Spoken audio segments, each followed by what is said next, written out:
the longest time. But I haven't been really inspired to stream for anything. There's been some ideas and stuff, but I wanted to do this. I wanted to build some stuff for one of my current games that I'm running, and I kind of want to get into doing some more D&D content since there's no real big games that I've been streaming. I don't know. I'd rather stream D&D stuff than games like I normally do, but that's what we're going to be doing today. So I've got a campaign we're running for. We've got about 4 5th level characters here. We just came off of it wasn't a total party kill. We lost 2 player characters, so half of the party, and one of the main NPCs. They do have a ship. We also lost one of the crew members. One of the important crew members, in fact. They bring Baylorn, who it was our Tempest cleric, who was much lower level. I think he was 2nd level, and they were all 5th level. He was just there for support for the most part. But he was killed in sort of the crossfire. So that was rough for him, but rougher for the party. Because they don't have a healer. Well, they might have a healer right now. I have sort of looked into some of what their ideas are. But we play next Tuesday, about-ish this time. So, because about 5 now. Actually, we start at 6, so maybe about an hour later. But what we did, instead of me using the old map, I don't think I have the old map up here anymore. But instead of me using the old map, I decided, yeah, okay, well, we're just gonna fast forward to a year later, and we're gonna go and start a new world. I made a new map. I think it's one of the best ones I could have gotten. I don't know if there's any better map making tool. I use a random map generator. Do I have it up here? I think it's in tools. Yeah, Asgar's map generator. Yeah, it looks kind of like this. I'll sort of walk you through really quick, just in case for some reason you would want to do the same thing. Wonder where I got the map. It's just randomly generated for the most part. So it's mostly because I picked map template. I think I picked Shattered. Actually, I can actually load my map. I do have it saved. I think it's in downloads. Yes. So yeah, here's the map in the tool, so you can save. It was Shattered. I had an auto number of towns generate. Yeah. So I can come in here and edit it if I really needed to. I don't think I will. But yeah, you can use this to do all sorts of weird, cool things. But this isn't the showcase of how to make maps. This is a showcase of hopefully trying to make some encounters and stuff. And let's see. It's entertainment. Yeah, I'm just sure this is entertainment, but it's not made for kids. I don't know. I gotta set up YouTube every single time because I use Restream to go to both Twitch and YouTube. And Twitch has a lot of automation about I can set up before I go live. YouTube waits till you go live because I use Restream. But less about that, more about what we're going to be building today. So I need some random encounters. I sort of have the idea of what the first new encounter is going to be. It's been a year, right? They've got some new characters and stuff, and I want to have something at least not too long, not some big major long-going thing that's going to happen starting from this, not really session 1, but this new session of the new area they're going to be in. And we're going to ignore that. I'm going to keep that all under wraps in case any of the players who want to come in and join and watch and see what's going on and how I put things together. Because I don't really care too much about the players knowing, oh, hey, yeah, what's your encounters look like and how those are built. That's fine. I'm not super worried about that.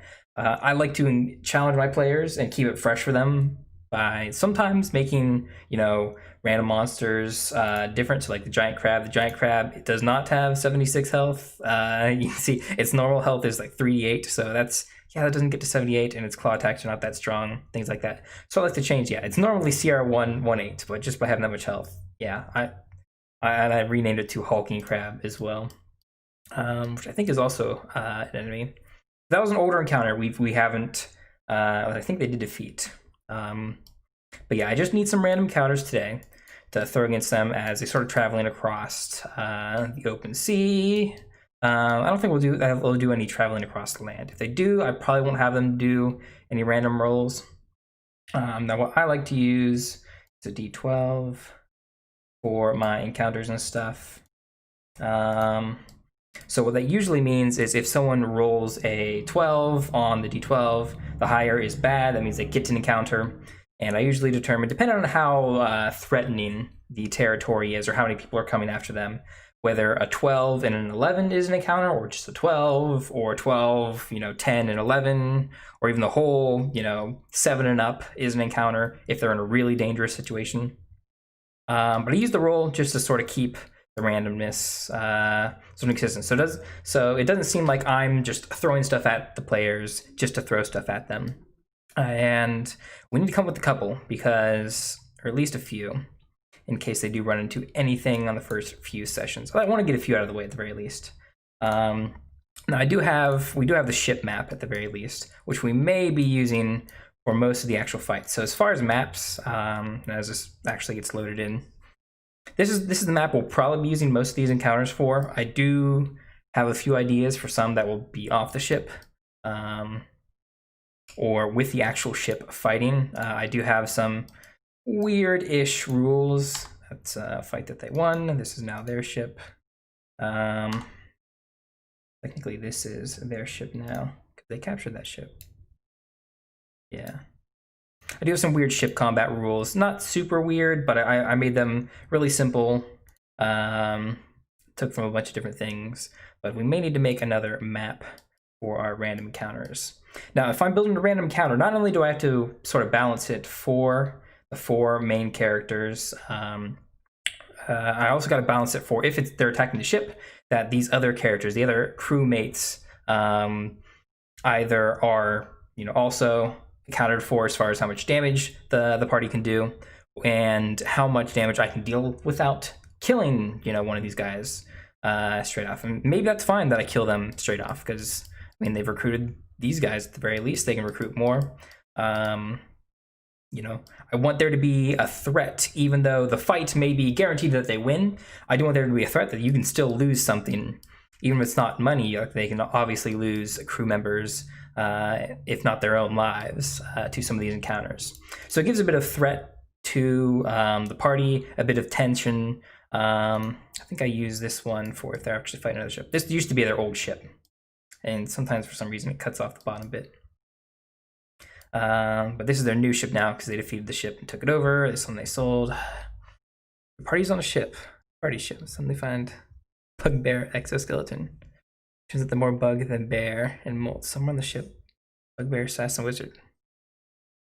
With the active, nobody's safe. Every suspect even party members. That doesn't sound like a random encounter, I would say. That would be almost a sort of planned encounter that I may set up, or you could set up. I don't know if I would do that. For a couple different reasons. But that does sound like an encounter you would set up almost as an entire session in and of itself.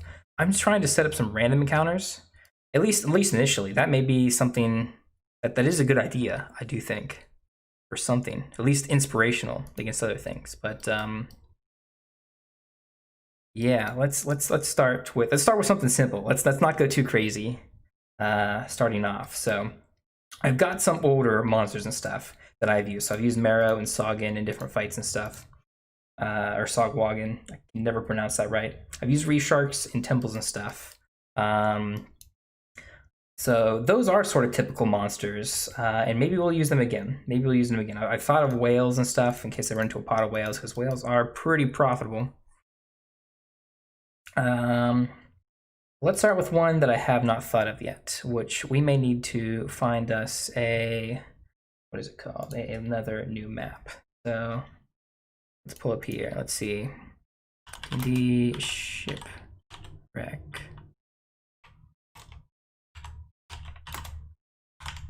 Yes, I know I can't spell. And we do want an underwater shipwreck. So this one does look nice, but we do want one underwater. At least that's what I'm looking for.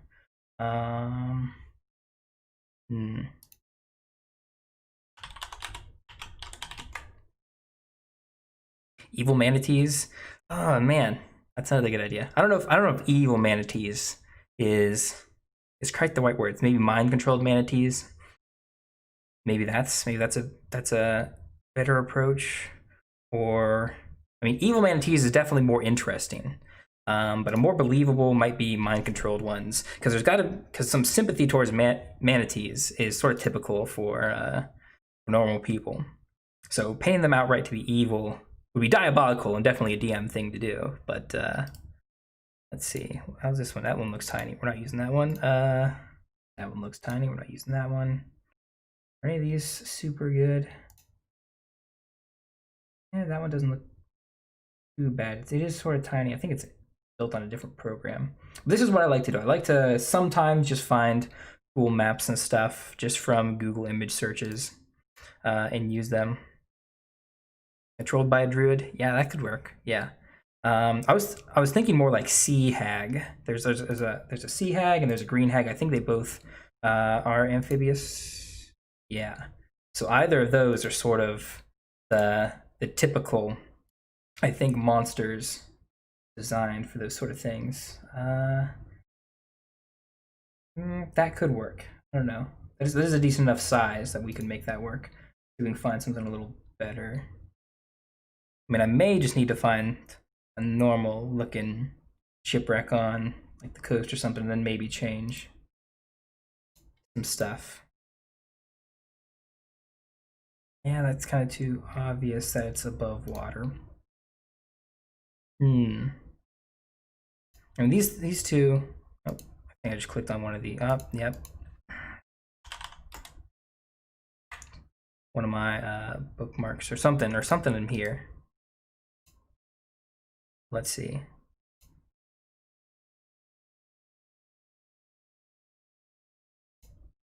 How is this one? What does? Oh, see, that's it's shipwrecked on a little island there. I don't know. Maybe Google Images is not the ideal, not the best place. It's probably definitely not the best place to look for maps. Not the ideal place, but it may not be good at all for these. I do find a lot of maps on Google. It does do pretty good sorting at the very least, but a lot of them are pretty low quality, and I do like to find some better stuff. Let's actually, you know, I might have something on my computer. I do have a bunch of other maps. Let's see. Let's see if I have old maps. Underwater. This could work. Oh yeah, I do have a map. Okay, so I've got this map here, which I have used in past campaigns. I think actually, yeah. I don't know where I found this. I think we'll use this one. Yeah, we'll use this one. And let's see. Let's see, a sentient oil spill. Water generosity wizard with grease and fire spell. You know, when you say sentient oil spill, that almost reminds me of an episode of Star Trek, The Next Generation, where they kill one of the main cast. I forget her name, but she was leaving. She wanted off the Star Trek thing. Wanted to do something else, so she got out because they killed off her character. But there was a sentient, like, sort of tar pit that they killed her with. So let's start out with. I think I closed that map. Let me pull it up again. D&D maps. I have underwater maps. Yeah, so let's start loading that on here.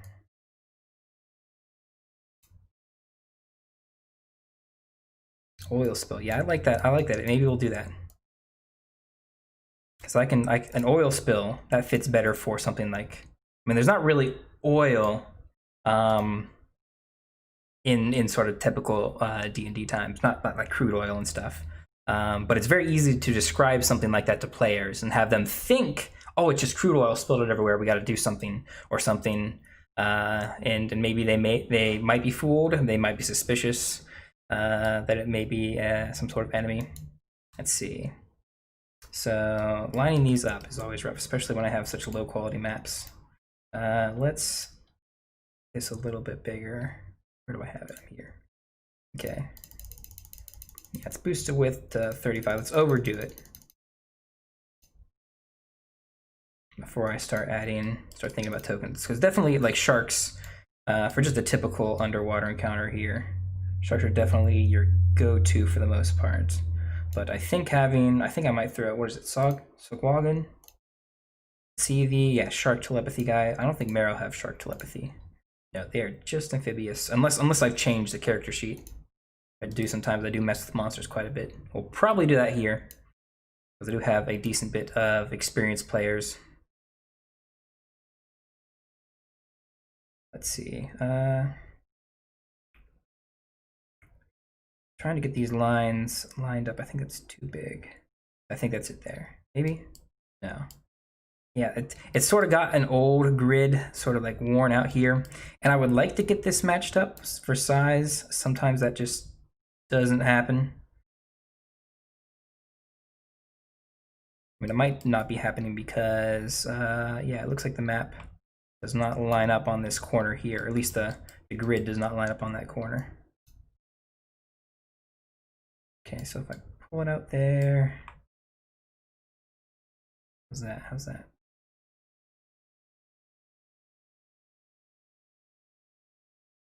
No?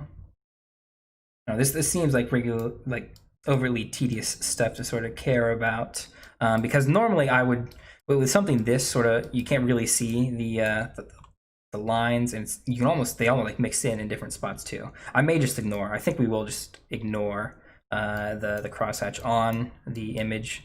Choose the Fantasy Grounds one. But how big do I want this?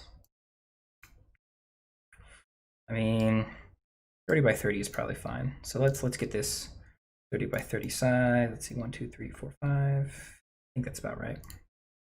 And we'll resize this up. Because again, I just want this to be sort of a random encounter. Yeah, it might take half the session to get through, but that's okay. That's random encounters are supposed to be a little dangerous. They're supposed to be rewarding, I think. Sometimes XP is enough in rewarding, and they don't need to be, deadly as well, although they can turn deadly. But yeah, if we're using a shipwreck. So I guess my sort of idea is that this is probably like a shallow water encounter. Right, how do I pull the players and get them interested in this location? Right, because it's underwater, it's not entirely obvious. So I think if I'm just rolling random dice and telling them, yeah, you guys rolled an encounter, I'll be like, okay, well, how do they know that this is underwater? Well, I think the greatest idea is they're in, like, say, shallow water, and their hull runs up against something. They think, oh, there's not supposed to be any reefs around here. A 5th level party on a ship who runs their own ship should have sea charts and know where they're going, especially if they're following a regular route. And so I'm saying it would be fitting for them to run across something, be like, oh, that's weird. We ran across something. It didn't destroy the boat. It didn't tear up a whole bunch of things, and say that they hit the mast of a freshly sunken ship. So like this would be our freshly sunken ship. I think there are little extra parts here. We can just say it's just one ship. I think the players will understand that, hey, I can't get an ideal map that looks decent for every single explanation and encounter. But yeah, they run into something that hits the bottom of their boat. It was the mast, which I'll say they knocked down, and they can see it on the map here because their ship ran over it. And I mean, for all I know, they could just ignore it. And they'd be like, okay, we ran aground on something a little bit. They don't investigate it, right? They just continue on their way. Again, that's fine. Usually players won't do that. I wouldn't expect players to do that. Most of my players are just like, yeah, let's figure out what that is. At the very least, I expect one of them. I think the captain, Serun, has what is the cloak of the manta ray? Yeah. Well, I think he gave it to Gronk at one point, so he may still have it, or it may be in the party loot. But they do have a cloak of the manta ray, unless one of the dead characters had it, which is rough, because cloak of the manta ray is really good, especially if there's a sea-based encounter or an underwater-based encounter.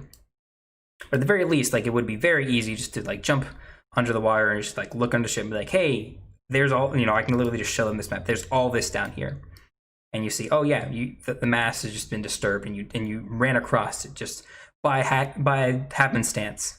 I've run it over. Ever have your players line 2 miles of peasants in a row, give them the wooden pole. Watch as past mechanics hold action mechanics. 6-second order invisible in the giant sliver moving at 3/4 the speed of sound. No, I've never had my players try and exploit mechanics like that.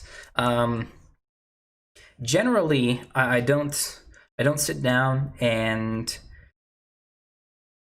use typical combat mechanics when I'm outside of combat, right? If you're trying to game, that's sort of like gaming the system in that point. So usually I don't start talking into about like holding action or rounds or speed, speed, all of the heavy mechanic stuff, unless we're either in combat or there's some sort of skill challenge going on. So yeah, something complicated like that. Yeah, most of my players understand that. Maybe they're not creative enough to try and bend the rules like that on me, but I don't know. I usually just dismiss that and just like, hey, what are you trying to do? Let's try and simplify this. If they're just trying to do something that breaks mechanics and breaks, realism in the session, I usually don't let that fly for the most part, just because I generally would rather play D&D rather than break it. Let's see, what sort of monsters do we have to use already? So we've got reef sharks, we've got hunter sharks. Reef sharks are a bit weaker than I think hunter sharks. No, it's a giant shark that's the biggest. Hunter sharks I do think are a bit bigger. Yeah, 45 health. Now I used reef sharks and hunter sharks in a lower tier encounter for them in an old underwater temple. I guess it was only probably like 2-3 months ago. But so I think that's been long enough that I can use sharks again. They won't feel like that's boring. But I do think because they're now 5th level, we can use a giant shark. Now I don't have the giant shark set up, which is weird. I think. Is there a giant shark? Let's see. This is alphabetical. Giant shark. Yeah. I don't know why I didn't have giant shark already built. Oh, you know what I think is wrong here? This should be an NPC. And then, no? All right, let's just delete the giant shark then. And then try and drag it in. Roll20 is kind of goofy. I am doing Fantasy Grounds on another one of my games, and I would have liked to switch this one to Fantasy Grounds as well. It works. But we've been playing this one on Roll20 for the longest time. And I do think Roll20 is generally, I don't want to say better, but I think it helps players learn 5th edition more because you're doing more things manually because Fantasy Grounds is a lot more automation, a lot more things it takes care of, which is really, really helpful for a DM like me and experienced players who don't want to just be, weighted down by the tediousness of some of the mechanics, like just keeping track of health and type that in every single time. I mean, you do it 100 times and it's boring. Let's see, giant shark. Ooh, I do like the 126. That is good. That is a decent challenge. Even if it's just the 4 of them going down to investigate down here. Now, if 1 or 2 of them go down here by their own, I don't think I would pull up the giant shark in an encounter. Let's see. Let's get a token for him. So let's go to 5e tools. This is where I get most of my tokens from this bestiary, and I will literally search giant shark. Ooh, there's a giant shark skeleton. Well, this one doesn't have a token. The regular giant shark does. Yeah, I think I'm using that same token for the hunter shark because it looks a bit cooler when I made that one. I do swap those around. Let's actually get let's make our own token. This is pretty tedious, but yeah, and that looks really cool. Yeah, let's use something super, more terrifying than either of these. Let's use something a little bit bigger, maybe not crazy. Maybe we do a little bit crazy. That'd be fine. I don't know. I do have a lot of good options here. That does look nice. Do I want the bloody? It kind of looks like lipstick mouth. I don't know if maybe I use that. Ooh, that looks nice. I think I've used that maybe in the past. I feel like that's from something. I want some game or something. I think that's it. First the other way. Do I want to go super crazy? I tend to not go crazy with a lot of my monsters. Try to do something more typical, but yeah, I want to make this one stand out a little bit. I do want to make it seem a little bit terrifying. Let's actually search giant shark. Space in there because I try and be proper with grammar. Even though YouTube pretty much knows what I mean. That is a good picture. Like that. I mean, that can be inspiration in and of itself for an encounter as well. Let's see. I kind of like this one. Yeah. What if we use? Yeah. See, this is why I like to do this. I like to do this because this is good inspiration, not just for an encounter or anything. Let's go to token stamp maker just to make a little token for this. If I remember correctly, I need to open image in new tab. Yep, like that. Put it here. Then let me open token stamp. Let me just put it in this tab. No, I don't want to click on Steam. So then we drag this here. Perfect. Okay. So we'll pick the border and everything. Shrink this down. Oh, I wish it was entirely blue, this whole image. But I guess that's all right. Background, I guess, will be all white. Let's try and get a close up of, or closer up of this. So if the players do zoom in on the token, they will get to see that it does have sort of razor fins all across it. Yeah, that's gonna work perfectly. So let's download this. Yep, it's fine. And then pull up this again. I'm actually gonna, I need to rename it. So when I download stuff like this, I put them all in a token folder. Razor shark. Okay. See, I need to move this to my DnD folder and then paste it into. Actually, let's not paste it. Let's open this up. So one thing I do know, got the Razor Shark there. You can see downloads, DnD, my token folder. There we go. And if I wait to move it here until I open this up, you see it'll pop up right down there. That's a little trick that I've been using to sort of speed this up. So even though it is alphabetical, it's not super hard to find. I use this more often than not, especially when I'm making stuff. So now that you are a Razor Shark, I mean, I don't usually mess with the bio info because, for one, they usually don't see that. But I need to change the name here. Let's do Razor. I think it's how Razor is spelled. See, let's boost up the armor, I think, to 15. And I think we'll leave the hit points around 100. Now, because Roll20 doesn't like automatically keep track of health for you, I usually just put, a close range to where I want the hit points to be. And as the fight goes on, I sort of determine, how much, how difficult the monsters are.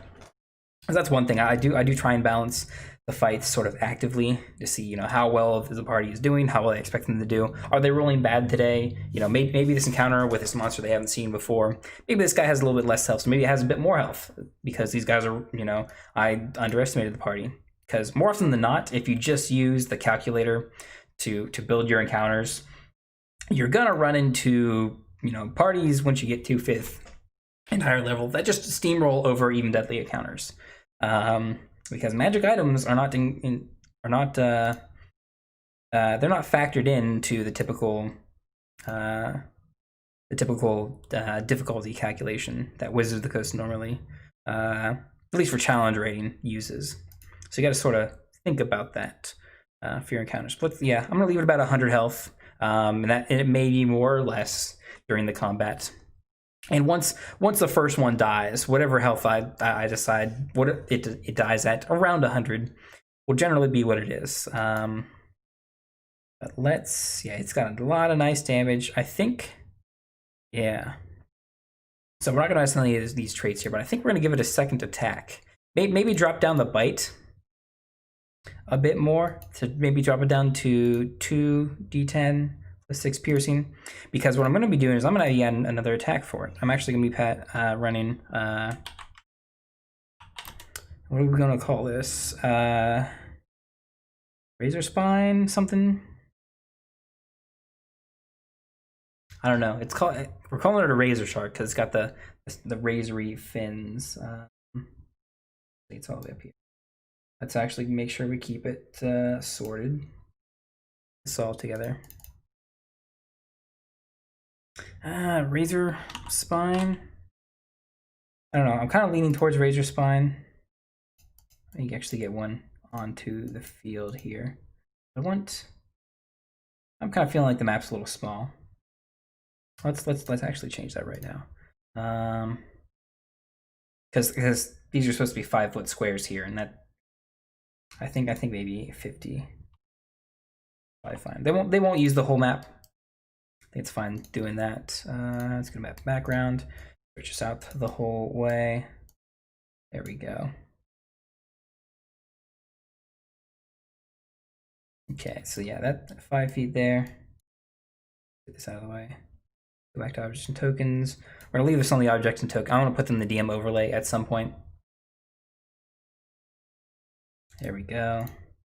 So yeah, I mean, this is going to be large too, or I think it's huge.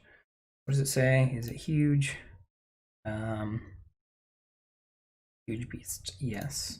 Do I want to keep it huge since I am monkeying with the NPC in general? Since it's not a giant shark, it's now a razor shark with a razor stuff all around it. Kind of. Let's see, it's plus to hit is 9. Okay, I think we'll keep that at the very least. 5 feet. Single. Although they wanted to be one target, I don't know. Single is fine. I don't know why that the wording uses one target and not single target when it already says target right here. It's redundant. Let's see, and then damage. Since I reduced the bite by 2d10, I think leaving this at 2d10 is fine. Plus, yeah, 6, whatever the strength mod is. And yeah, that's gonna be slashing. Okay, so we've got bite and razor spine. Now, balance-wise, I probably don't want to use both of these. Well, I did reduce the damage. I probably if I boost the damage, both are the same. If I'm monkeying with a character and I'm making 2 different abilities, right? I mean, I want bite because that's sort of iconic of a shark. But because this is a special, fantasy shark with razors growing out of its body, or at least bone razors growing out of its body, I wanted to have this razor spine attack or some sort of ability that works with it and deals damage.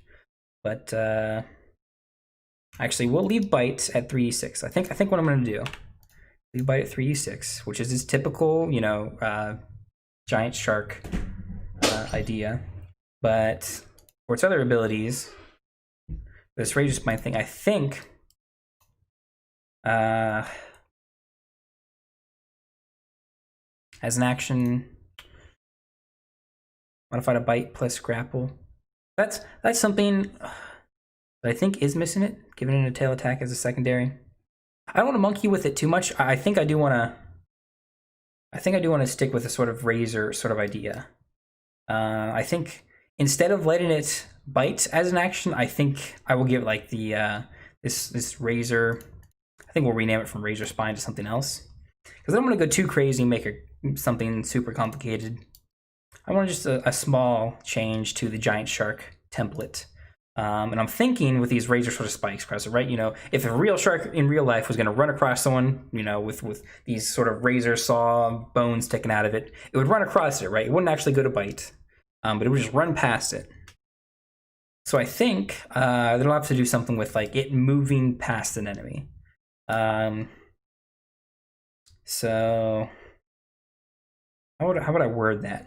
It deals this damage, and should I even have this be an attack? Yeah, I don't even think I should have this be an attack, actually. How should I word this? Because I don't think there are a whole lot of like movement-only abilities in typical D&D. So there's no monster that I know of that I could try and copy something from. So I might have to word this all on my own. Razor shark. As the bonus action lunge, move through character space deals damage. Yeah, moving through a character space, yeah. That could be it. Yeah, I think that might be a good idea. I don't know if I think I want this to be an action. I want to go too crazy and fill up all its actions and bonus actions. Because for one, I'm trying to keep this about the same difficulty, same CR as a regular giant shark. Because the party's only 5th level that I'm running for. And I want to keep it fairly balanced. And if I give it its bite and then an extra attack, that raises its CR. And by how much, I'm not exactly sure. I do have enough experience to know that to probably have a good idea about how much more difficult it would make it. But I do want to make this not just a single encounter too. I'll probably throw some reef sharks, maybe a hunter shark or 2 in there with this one. But I do like the idea of it moving through character space. But I do want this to be an action. Yeah, let's do no, let's just do the shark. Shark move through the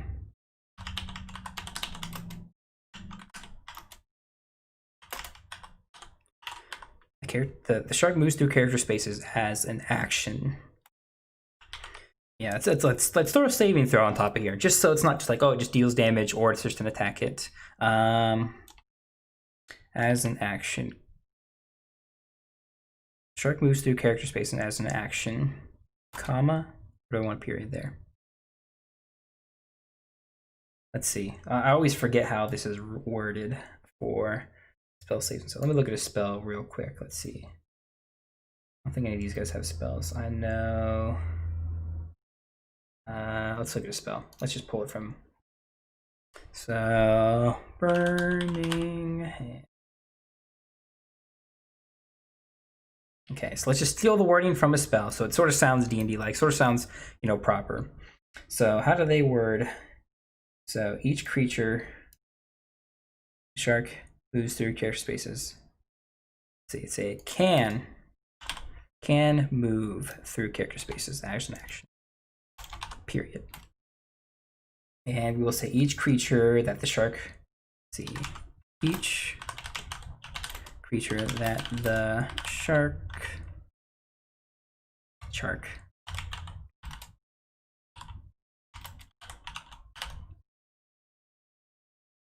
must make your takes 10d4 force and a dex save fails. I'm thinking maybe 2d10 or maybe 1d10 plus 6. Give it its strength attack or its strength bonus as it moves through. Because its normal bite damage is 3d10. So I want to make this to sort of be like a tactical play for the shark, or at least for me, to give me a little bit of science. If I can get two people in sort of line, I think I'll just do 1d10 because it's very easy just to, math out and get all 4 of them if I really want to because of how fast the swim speed is. Yeah, I think d10 is probably a good idea because I'm likely to be able to get all 4 PCs or even more if they do decide to bring some of the crew members along. Each creature the shark moves through must make DC, I think DC 14. Yeah, I think 14 is about right. I mean, it could be 14 to 15. I think there is supposed to be technically a math that you're supposed to go through for these things. I mean, it should probably be DC 14. If there's someone to get an opportunity attack on it. Yeah, that's a good point. It will get an opportunity attack. Or enemies, or players will get an opportunity attack. It just moves all the way through them. That's a good point. So this thing, maybe I should raise the AC more than... No, I think it's fine. I think we leave it at that. And just maybe, 2d10 and half damage if they succeed. Yeah, I like that. 2d10. Do I want to add the strength mod? Because plus 6 is pretty much like a guaranteed, it's like a third d10. I think that's too much. Maybe a d10 plus 6 or 2d10. I think a d10 plus 6. That's probably pretty good. So the shark can move through character space as an action. Each creature that the shark moves through must make a DC 14 dex save or take half damage. Did I spell it right? Yes, I think I did spell it right. All right, so I mean, just trying to use the words of burning hands. Let's make a dex save. Let's see. Okay, we want to use the same exact wording. Dex save. So period. I'm just literally going to copy and paste this over. So I used similar wording. I just change. We'll do 1d10 plus 6 because that's his strength. Slashing, awesome.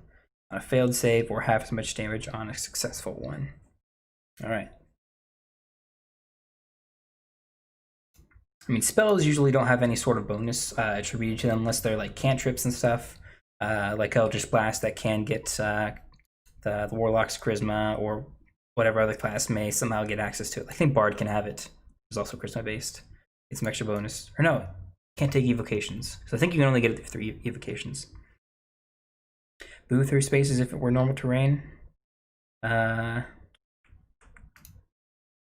something to think about. Should I make enemies difficult terrain if it's moving through them? Because I mean, as the shark swims, this will be an underwater fight. It's got its regular 50 move speed, which is a lot. And it can sort of like dash in and out as it sort of cuts these guys up. And then with Blood Frenzy, I can do an advantage attack against them. I think that's a good technique. Only there for ghosts and such. Yeah. So yeah, I think difficult terrain. So the shark can move through character spaces as difficult terrain as an action. Okay, yeah, I like that. That is a good idea. How much damage on this? I think that's good. So we've got Razor Spine. Let's 2GM. Just so this looks right. I think we should capitalize this here. And that looks a bit better. Okay, so yeah, it works almost like, yeah, see, it rolls damage. Oh, it actually rolls damage? Nice, I like that. I could have swore I used to try this before. Maybe I've messed up the coding, or this is new coding, where it automatically rolls damage if you have it in the description. That is nice. No, wait, that's why is that rolling damage? Ooh, actually, so it's rolling damage here. So this is the old coding I had. Okay, so it does take. So this isn't an attack. Ah, I like that. I never knew that. I've been running on here for 10 years, or not 10 years. I've been running D&D for 5 years on Roll20, almost 5 years. I didn't know that you can actually just leave the, if you don't have this checked for an attack, you can leave the damage in there and it'll still roll it. That's really nice. I do like that. So yeah. So the shark can move through, and each creature that the shark moves through must make a DC 14 Dex save. A creature take 1d10 plus 6 slashing damage on a failed save, or have as much damage on a successful one. Nice. Okay, I like that. So that can give me this sort of dynamic. And this is a pretty big shark. Let me actually, I do kind of like the quarter squares for most stuff. Yeah, so let me throw at least a couple of the party members down here. Let me go get them from the ship. Let's grab, some of these guys. Copy, just a shortest show. Size comparison. So let's paste, pull these all in. These are the right size. This is supposed to be a huge creature. I think I typically do huge about here or here, I think, for the most part. Because the shark, I think it's more important that this represents. I mean, technically it's not realistic as far as length. I don't want to take up too much speed, or too much of the screen space for this here. These are, is right? Yes, 5 feet. Yeah, I think the razor shark works good. And I think we'll just use hunter sharks. Hunter sharks have a bit more health than reef sharks. I do want more fodder enemies if this is going to be like a one-off enemy for this encounter. Yeah. Yeah, so, I mean, just use these guys. And we're not going to run through too much of this, but yeah, that looks about right. They can do some exploring around here. I can cover up, different spots in the map. So say they come down. Actually, I don't think I'll cover up any of the map. That fog? No, I need to turn it off up in here, right? Yes. See, fog of war is disabled. There we go. I think we'll leave this without any fog of war. I think that's ideal. That way they can get a nice view, because I want them to obviously come down here. So the party typically come in somewhere around the main ship area and see, oh, there's different broken off parts of the ship here. We may want to investigate, or down here in this hole, see if anything fell down there. That's probably where we'll put the loot. In fact, we'll probably put the loot, maybe some little bit of like a roll for loot here in the main ship, maybe another one down here, maybe here. Wherever they search, depending on their investigation or perception check, there may or may not be loot. And then you'll be on the GM ladder until I just pull you out wherever I need to. I think obviously as these guys go down here, there will be an initial encounter, but I think it will just be hunter sharks and reef sharks. Oops, come on. Here we go. Hunter sharks are large, I believe. Yes, large beast. Technically, large is supposed to be, 4 times the size, but I like to do just as 3 times size because I use these little quarter squares, at least on Roll20. So, these guys still know it's a large creature, but it doesn't take up, an incredible amount of space. Any choice, the smaller sharks could pack swarm the group, and the bigger shark would join when one of the PCs is in trouble or split away from the group. Yeah, I don't want to pick on a character who may like separate and try and get away from the fight if they're already injured. I do think that is sort of a smart and realistic dynamic. It's definitely realistic. I don't want to pick on someone like that too much. Although I do think I probably will when I do run this encounter. Yeah, let's get hunter sharks. Let's get a reef shark out. Reef sharks I think are medium size. Yes, medium beast. They are just normal, same size as the players and stuff. But I think when they first come down here, this will be a very easy fight for 4 5th level characters. These are not them. Obviously, these are characters. These are crew members. But yeah, let's just see. Copy paste a couple of these guys. Yeah. So I think when they first come down out here, yeah, there's some small little scuffle out here, and yeah, so they'll fight these. They will cleave through these guys. I think combined they have less than 100 health here, right? I think the idea is for this encounter initially to sort of first of all gauge how competent they are in underwater combat, because I sort of forget what items they do and don't have for underwater combat, because I know one of them will have the cloak of the manta ray, which will give them a good swim speed. It'll probably be the rogue, who's their captain, Saren. So he, yeah, I do like Saren. Very, very smart player in general. I think that's what he's going to do, and just use his short bow in general. Do short bows? I think they're fine as underwater weapons. I think most of them, after the first few underwater combats early in the campaign, did have stuff for different things. How much gold? Yeah, how much gold does Saren have? Not a whole lot. 600? Yeah, just 600 gold. I think you might have been mistaken looking at the total weight. I think you might have saw total weight and saw 38,000 or something.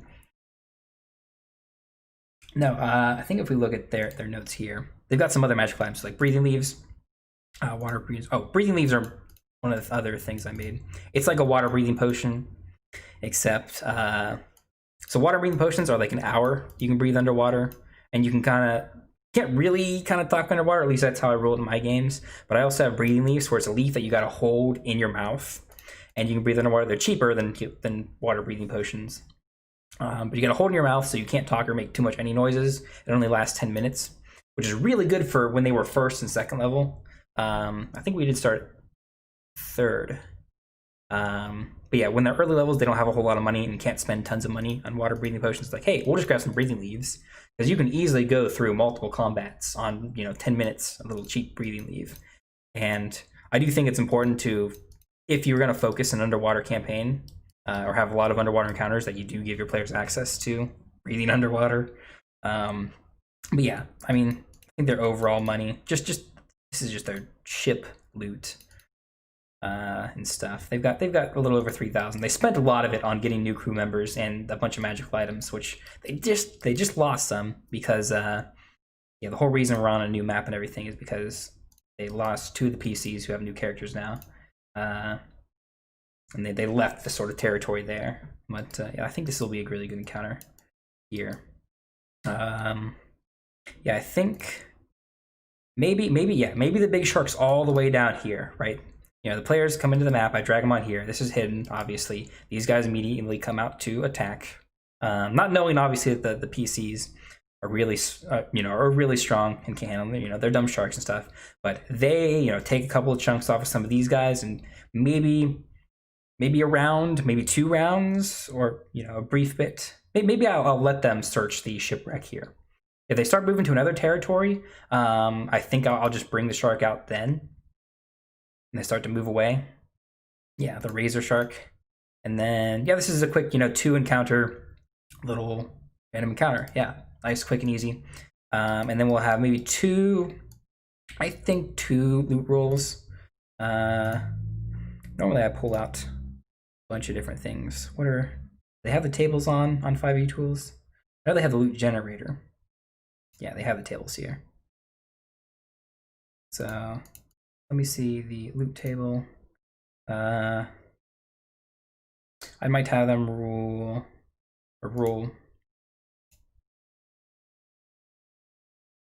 I usually have the players rule when I do things. Maybe just do something when they explore the ship. Maybe I'm thinking more of it takes a while, just generally, for the shark to smell their blood from this first fight, because I'm expecting these sharks to do at least a little bit of damage earlier off, right? And then this one sort of just moseys over because it's an old huge shark that usually is just, you know, yeah, any meal at once it goes and gets, right? And it sort of smells the blood way down here. And it took it a while, you know, a round or 2, because I mean mechanically a round or 2 is 6 seconds, and while that's not really great for narrative in general or pacing.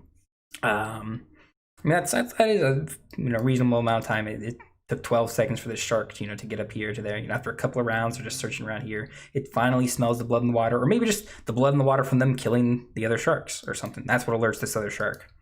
Man, that's another good idea. As far as like disturbing something in the ship, could be. I mean, they could, you know, there are all sorts of other creatures that you could do down here too. There's a bunch of different fungus that they use for regular cave encounters. Then I can definitely think of some like sea anemone or something that I could make up based off of fungus. That could also be down here. But I can use that in other underwater encounters, which we may make today. Yeah, that is definitely another idea. I need to remember that. Let's not lose that idea. Or worm in a hole. That's another good idea, man. That is another good idea. That almost makes me wish I don't use. I just made this shark, and I've already got an almost better idea to use this. This is because it fits this map better because it has this hole here. I almost think that that's a better idea. Oh, just change a purple worm, maybe drop some health. Yeah. Let's look at purple worm. Actually, let's just search worm and see if there's a bunch of different options for it. Hope I spelled it wrong. I don't know how to type. Okay, so yeah, they're all pretty high CR, except for the wormling, which is definitely too weak. Young purple worm, that doesn't look too bad. CR 13 is a bit too big for them, technically, at the moment. Especially if they're underwater, they're usually at a disadvantage. This core spawn worm, is it much different? Barbed Tentacles, I kind of like that. Yeah, I'm thinking we kind of just pull one of these or something. That looks pretty cool. That's from Waterdeep. Oh, Mad Mage. Ooh. This is one of the newer ones, Frostworm.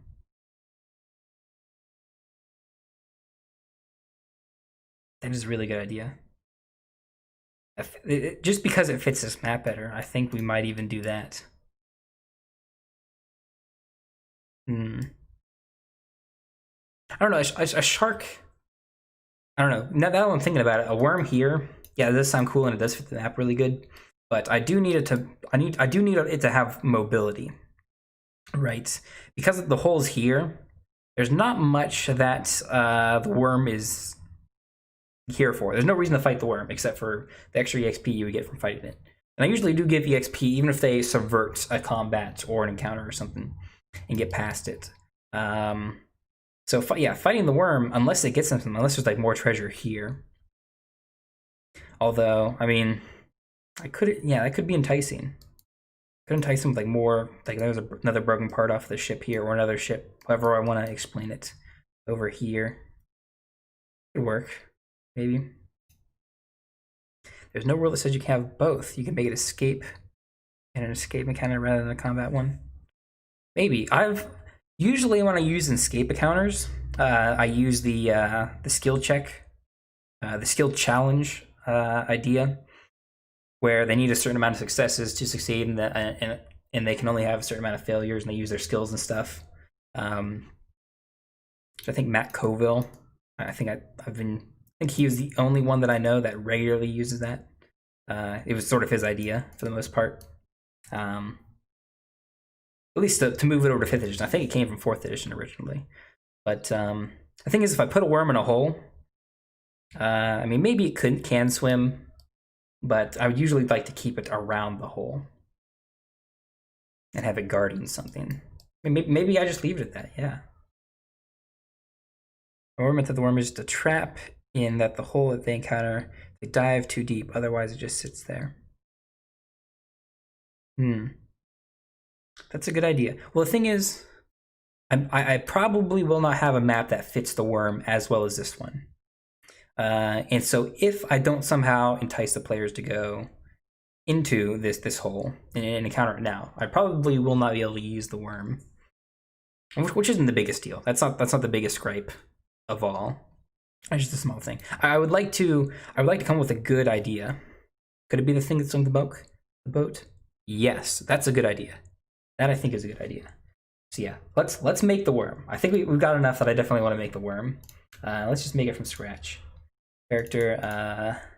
What do we want to call this? The I don't know. I don't want to call it just water worm, but the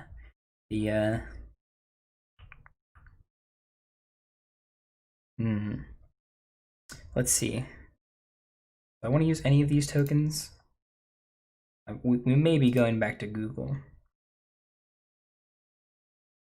Let's do underwater worm. Let's go to images. See if for any reason they have. I mean, see, this looks kind of cool. This is really cool as well. It's not really a worm, it's more of a sea serpent. Maybe it is a sea serpent. It doesn't have to be a worm. I was just thinking of a purple worm as sort of the base for it, as we want to take at least combat inspiration from. There's probably some other really good art out there if I don't type DnD, but the thing is I just do art underwater worm. We just get regular underwater worms. Real world. Maybe if I do monster, yeah. That's not the exact right worms. Ooh, that could work. So these are all regular worms.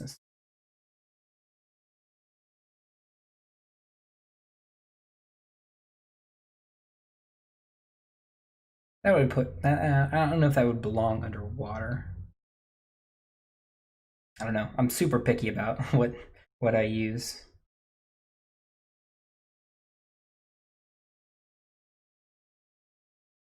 I don't know. And this reminds me almost of a tapeworm or something, which I guess sort of all of these are sort of inspired from in general, in one way or another. Big sucker mouths for something.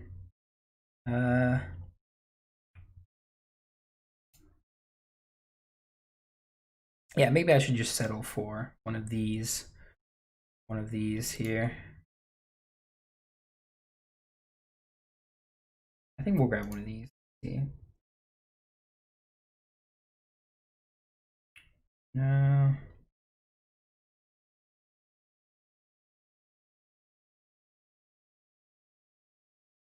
Yeah, that probably fits. Let's use that one.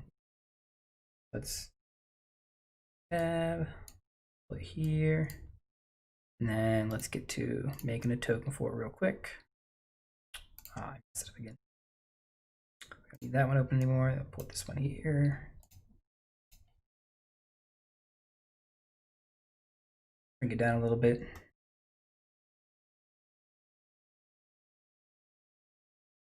We'll change the background to white because I do want to get the ground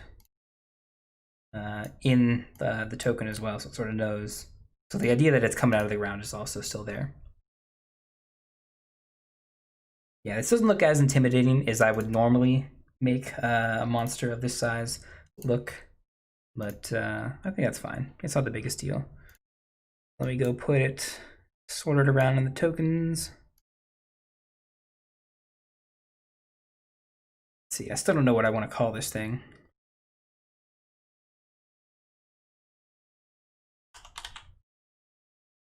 I mean, I could obviously think of like a name, like some sort of fantasy-esque name. Well, they call it the, you know, the boa snare, or you know, some Cthulhu-esque, you know, monster. You give it some name, but I mean, like most things are like, this is a reef shark, this is a hunter shark, you know, different type of shark. I almost want to keep the worm in it. Under worm. Yeah, I guess underworm. Maybe we'll stick with underworm. It's the best idea I have right now.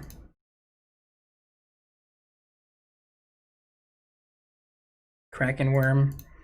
I don't know. I don't think it's related to the Kraken in a direct way. No, it doesn't. The problem is the token does not fit. If it looked more Kraken-esque, the token, I think we'll make it that big. So I think it will be gargantuan then. Yeah, let's you're just gone. Razor Shark, you were cool to make, but we'll use you in another fight, another day. I like the random names that Roll20 gives to these things. Kraken worm. Under Kraken worm. Hull breacher. Hull breach worm. Hull breacher sounds cooler. Yeah, let's call it the hull breacher. Yeah, I like that. Yeah, there we go. There we go. Chat helping out. We're gonna create an NPC.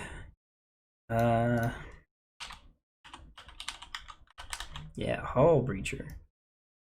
With a capital U. No, of course not. That's not huge. It's gargantuan. Did I spell that right? No red line, so let's assume that it's spelled right. I kind of do want them to fight it, so I want to make it too strong.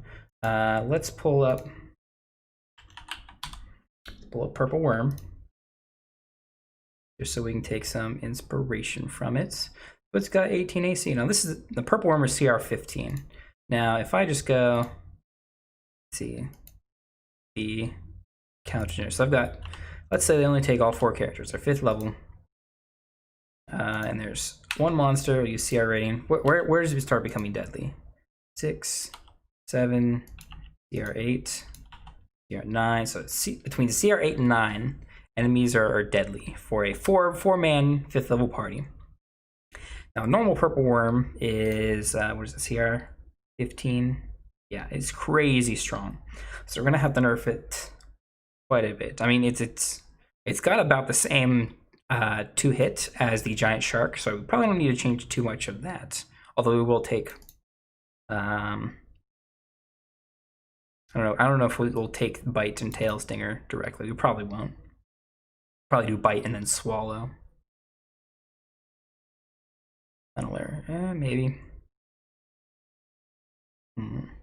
I think 17 is a good AC. I think it's sufficiently high. Well, actually, no. I think we should lower it to 16 because it's underwater. I mean, yeah, it's armored, it's tough, but I mean, it's not digging through the ground, right? It lives underwater and it lives in holes in the water. So I think just for the the fantasy of it. It's got a weaker armor class than a normal purple worm because oh yeah, it just lives in the water. Usually things in water. 1675 HP seems fair. I don't know. I mean, I would almost lean towards whatever HP I had, because when we made the Razor Shark, which is still just for the most part a huge shark, it has 15 AC, and I think it has like 137 hit points normally. I just leave it at 100, just because I think this is generally going to deal more damage. And as a solo fight, this would not be a problem for a 5th level party either. But the initial encounter for sharks should hopefully make it a good bit, at least interesting. If I was using that, but for the Hull Breacher Worm, it's definitely more than 100 because I know how much damage the party can deal in general. I mean, for the most part, most 5th level parties deal about the same damage. They're not crazy high. But yeah, let's I don't know, 150. I mean, I'm just gonna leave it at 150 and see where that's at. If for some reason they get to 100 damage onto this thing, like 2 rounds in, I'll be like, okay, well maybe it has 200 health, and something like that. But got pizza? All right. Pizza. Thanks. Let's see. I'm gonna leave it at 150. If I have to change it during the combat, which is something I think is fine. You can't really do it with fantasy grounds, so that's something I'm gonna have to probably learn, just to be setting and just setting the HP beforehand to something more accurate. But generally, I just say that it's got about 150. I don't tell the players obviously, but I have an idea for where the HP is. Let me leave it there. Let's see. Yeah. And then you change it up a few times. Yeah, let's see. Let's move the stats across at the very least. It's not. Well, I don't need to put natural armor. They're not going to see this. It's not going to move. So I'm going to put 0 here. 0 FT. I mean, it may move. I may change that. I'm going to put 0 feet for now, because I do think it might move. So I want 28 strength. Absolutely not. I think 26 is probably too high. 24. Yeah, 24 sounds about right. Dex 7 sounds good. We'll keep that. 22 con. Yeah, that sounds fine. 1 int, as always with worms. 8 wisdom, and then I don't know why it has 4 charisma and not 1, but I don't know what's charismatic about a worm, but it's 4. Okay.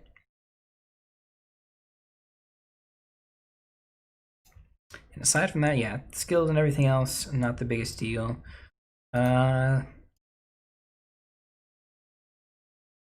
I think blind sight, which usually I don't write down that it has blind sight or something, even if I know it has blind sight, I just understand that it does. SKT has purple wormlings. Yeah, I think they're like super. I think they were super low. Oh yeah, it's right here. CR2, 42 health, 12 armor. Pretty much very similar, just scaled down. Regular purple worm. That, I mean, what is this? This is Prince of the Apocalypse for young purple worm, which is, I mean, only not really too much lower than full-fledged purple worm. Yeah, I mean, I just clung to purple worm because it's sort of iconic in general and a good base point. I think they balance a lot of DnD, or at least they did balance a lot of 5th edition around some of the more iconic monsters and stuff. And at least in the fact that the iconic monsters are the sort of I don't know, the foundation for how they balance different levels of play and stuff. So I think it's a good idea to take from them rather than anything else. But let's see, do I want multi-attack? I probably don't want multi-attack. Let's just do, I don't know, 120. No, it doesn't need more than 30 feet. Blind sense. Don't know how to spell, I think. Is that spelled right? Blind sight. We'll call it blind sight. There. No need for multi when its bite is. Yeah, that's what I'm thinking. Okay, so we got pretty much the base stuff here. I don't really need to fill the rest of this out. Maybe saving throws. I think saving throws, yeah. Let's see. Con and wisdom are different. Okay, so con, we're not going to copy these directly over, but I think 4 con, and then, sorry, not 4 con. I think 8 con is better for something this tier. It's probably CR7-ish. That's what we're aiming for. I mean, I'll probably give out like CR8 EXP for it. So let's leave it there. That's sort of where we're aiming for. Where was I at? Save. So that's 8, and then why does it have a wisdom save bonus? Why is that +4? That makes no sense. I'm gonna leave that blank. I don't know. I don't know if they're making it make wisdom saves, then it can fail. That's fine with me. Yeah, the regular purple worm doesn't have legendary actions or resistances or anything. So let's see. Tunneler, can move through solid rock. Don't really need that because it's smart. Yeah. Well, I think, the difference between intelligence and wisdom, I mean, intelligence is supposed to be smart, right? And then wisdom is sort of the, I don't know, it's like street smart. It's like the common sense sort of thing. Or I think for this, I think they're trying to instill it. It's like instinct, like instinct. Like I think wisdom is a sort of instinct style, or at least the instinct attribute that you would more attribute to. Wisdom is the attribute you more attribute to instinct than, you know, intelligence or charisma. Because something like perception and investigation are both wisdom based. I'm pretty sure. Let's check a character sheet real quick. Let's see, perception, wisdom, and investigation. Investigation's int. Okay, so yeah, I can see how investigation is more intelligence than wisdom. That's fine. Oh, well, let's actually get this thing built. So I'm gonna do bite. Obviously, that's gonna be an attack. I think +9 is perfect. Let's give it some extra reach though. I think a 20-foot reach. And see, it's gonna be hard for the players to narrow this down unless I specifically tell them it's 20 feet. So they may think they're far enough back, but they gotta be, you know, closer or something like that. I don't know. They can very easily kite it if it can't move. That's the problem. Swap tunnel for lunge ability. Maybe. Let's finish with bite because I want to bite and swallow sort of thing. So bite will have a grapple mechanic. Is it gonna deal? It's not gonna deal 3d8. Let's do 2d8 plus what is it? 6? No, 7. It's 7 for strength. Piercing, single.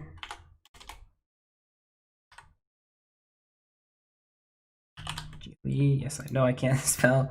And then what are the grapple things? What monsters grapple? I think if it lunged to take out chips. Yeah, maybe I should give it. That's a good point. I think I should give it a bigger reach because it can, from this point here, it can reach out, right? I mean, maybe I don't need to give it lunge. I think a 20-foot reach is fine, but I think I should be able to move the token to represent, hey, you know, yeah, its base of the worm is just, its head is just sticking out from here, right? And it's coming out this way or something. I should have some room to move this around, right? And the only reason that is weird and doesn't quite fit the mechanics is because the mechanics aren't designed for.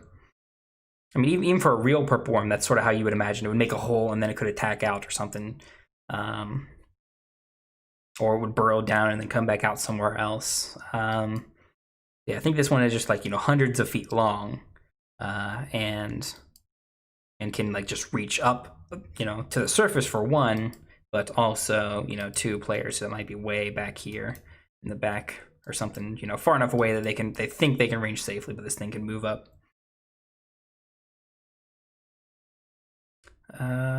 What was I doing? I was doing bites, and I was getting a, let's see, what monster grapples on a hit? Tarask?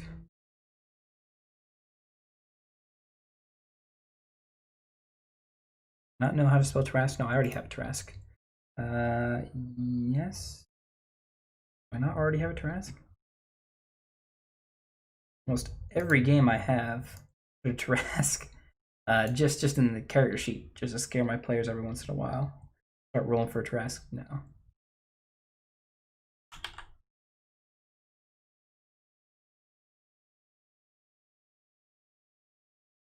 Do Crocs have it? Wait. Yeah, I've got Trask has it. Okay. If the target is a creature, it is grappled. What if I just left Escape DC and Tarask in there? And the worm fight another target. There's restrained.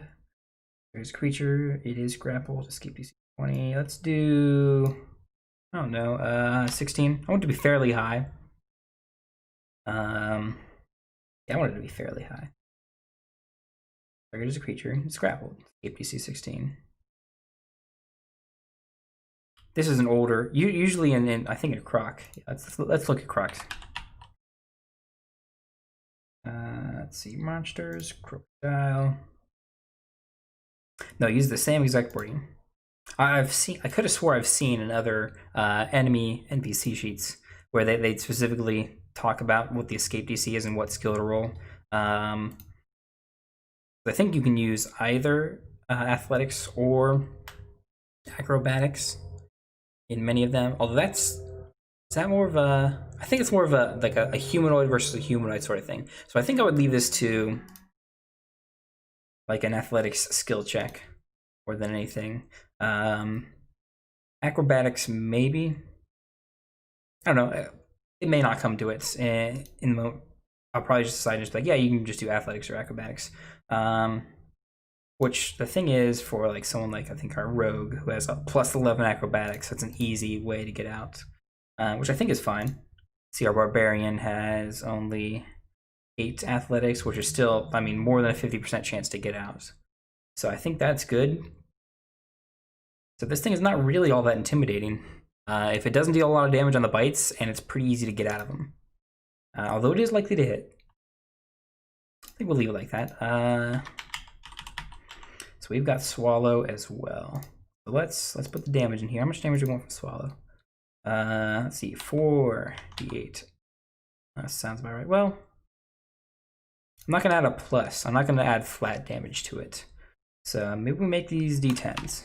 Let's make them d10s, because d10s, although they're not much more damage than d8s, look intimidating.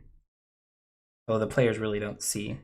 So that's the damage. Players don't really see the roll go down. It's not an attack. Okay. Yeah. So this doesn't have Swallow. I don't think Croc has Swallow either. Maybe Giant Croc, does it have Swallow? No. Yeah, I was trying to think of a creature that has both the bite, grapple, and swallow. I'm trying to think creatures that aren't like gelatinous cubes. I don't know. Maybe I just gotta steal from cube. Swallow ability. Although it's engulf. Purple worms do? They have bite and tail stinger. Yeah, so they don't have swallow. Although I think it's sort of built in. That's the thing. There are creatures that have a separate action called swallow. Yeah, that's built into its bite. And maybe that's all we need to do, really. Maybe that's all we need to do is just add that to its bite. To streamline the sheet a little bit better.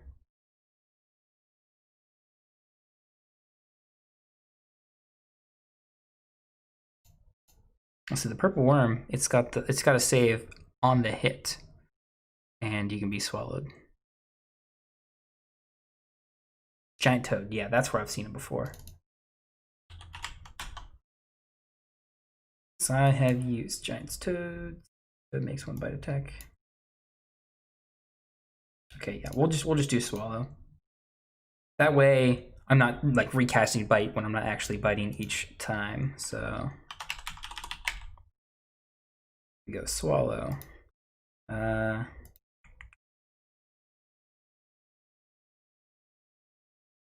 So we may need to ad hoc this a little bit.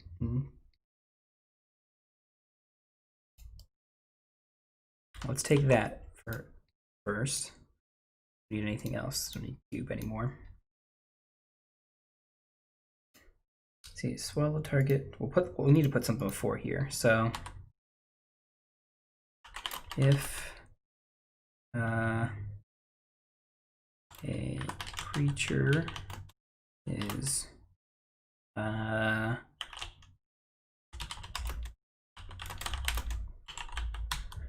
worm, this would be its action on the turn. Should I give them an extra save here? I think I should. Because yeah, the worm's got it built in here.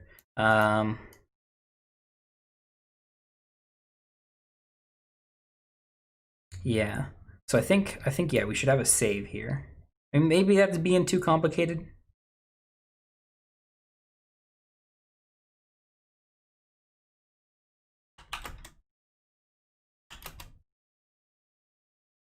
Yeah, so this is a DC 19 Dex saving throw or be swallowed. Okay, so we'll use Dex. DC 16. Yeah,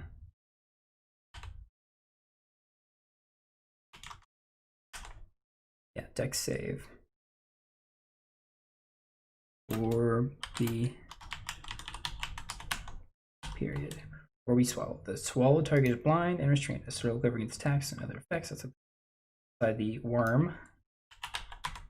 Gotta make sure we change all the toads to worms, and it takes take out the average damage. Will be 4d10 damage at the start.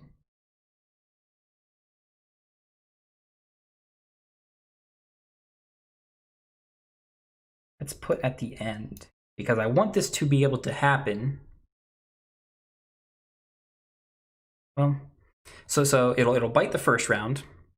The second round, if it's still grappled, if the enemy is still grappled, it will try and swallow it. And if they fail their save, they should take damage that round. They shouldn't be negated against taking damage. So I shouldn't be at the start of each turn, the enemy's turns, because it just had the start of its turn. So should I put end? Maybe not. I'm sort of not feeling that.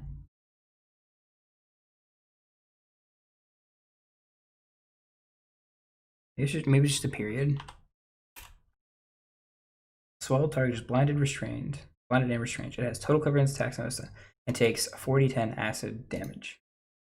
So yeah, so that's when this swallow action is sort of used by the creature.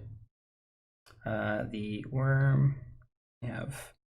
Let's remove that, actually. Do I want to do that? Can it swallow multiple creatures? Can I accidentally kill my entire party because it swallows one guy? He can't do anything about it except attack disadvantage from inside of it. Because that's how the restrained mechanic works. So if you're restrained, attacks against you are made with advantage. No one's going to be attacking you when you're inside the worm. The worm's not going to be attacking you because it just does the damage. But you can, they give you an option to still deal damage. You attack, but you roll at disadvantage. So I guess they could get out if they are all swallowed somehow. Just it goes like one by one. Although it does take 2 rounds. First of all, you got to bite an enemy and then swallow them with your next action. I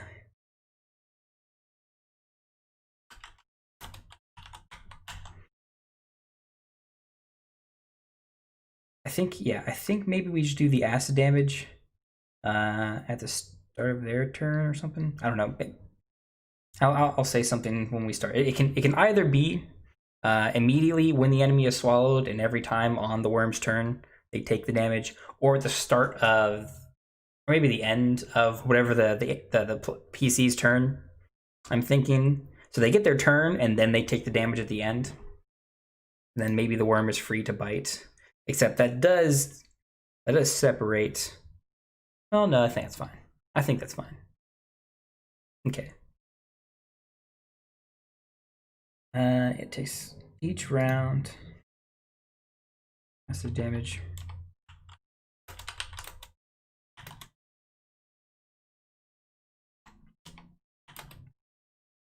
Is this what? Start of each of the toad's turns. Okay.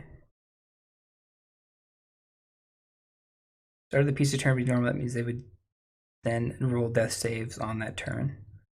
I like the idea better that it's at the end so that they get that action because it feels better with it. Oh, I did my round, I did my damage, or I failed. You know, I'm cut inside here.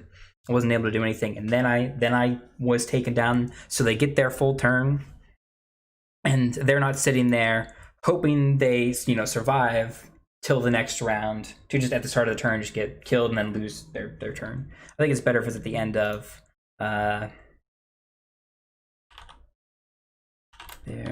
turn. Yeah. The worm as a swallowed creature no longer restrained by it and can escape from the corpse.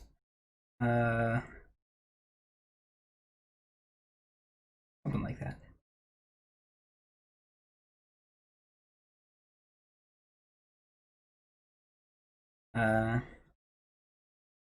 I mean, the worm can probably swallow multiple people at a time, but I don't know. I don't think I need to leave that in there. Yeah, it's important. They can get out. The players can get out of the worm once it's killed and stuff. I don't think I need the stuff from the toad here because I know that myself.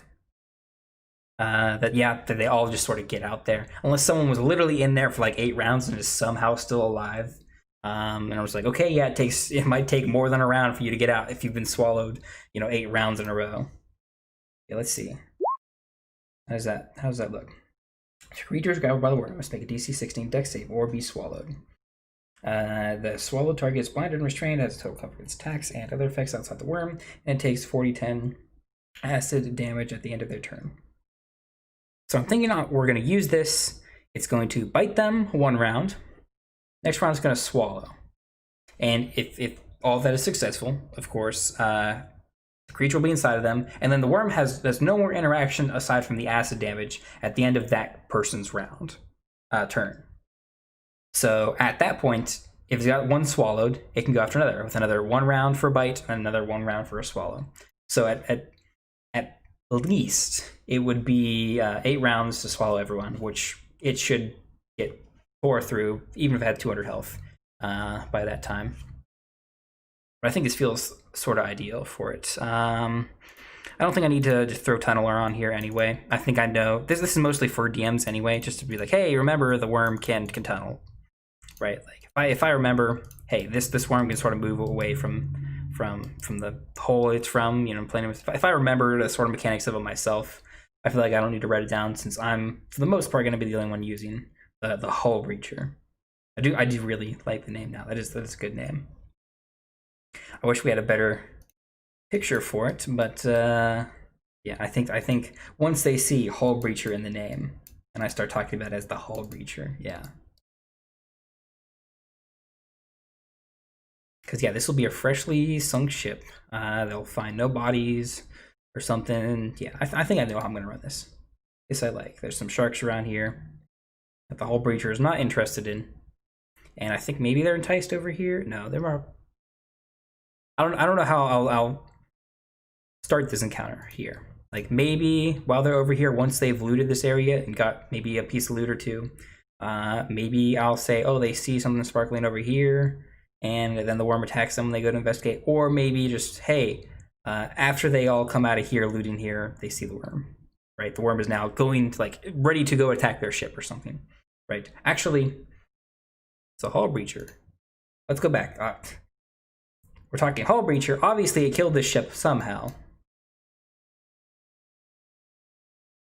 I mean, I could reword bite entirely. I'm gonna leave this how it is. If I really wanted to make a real monster that could be used in a really cool.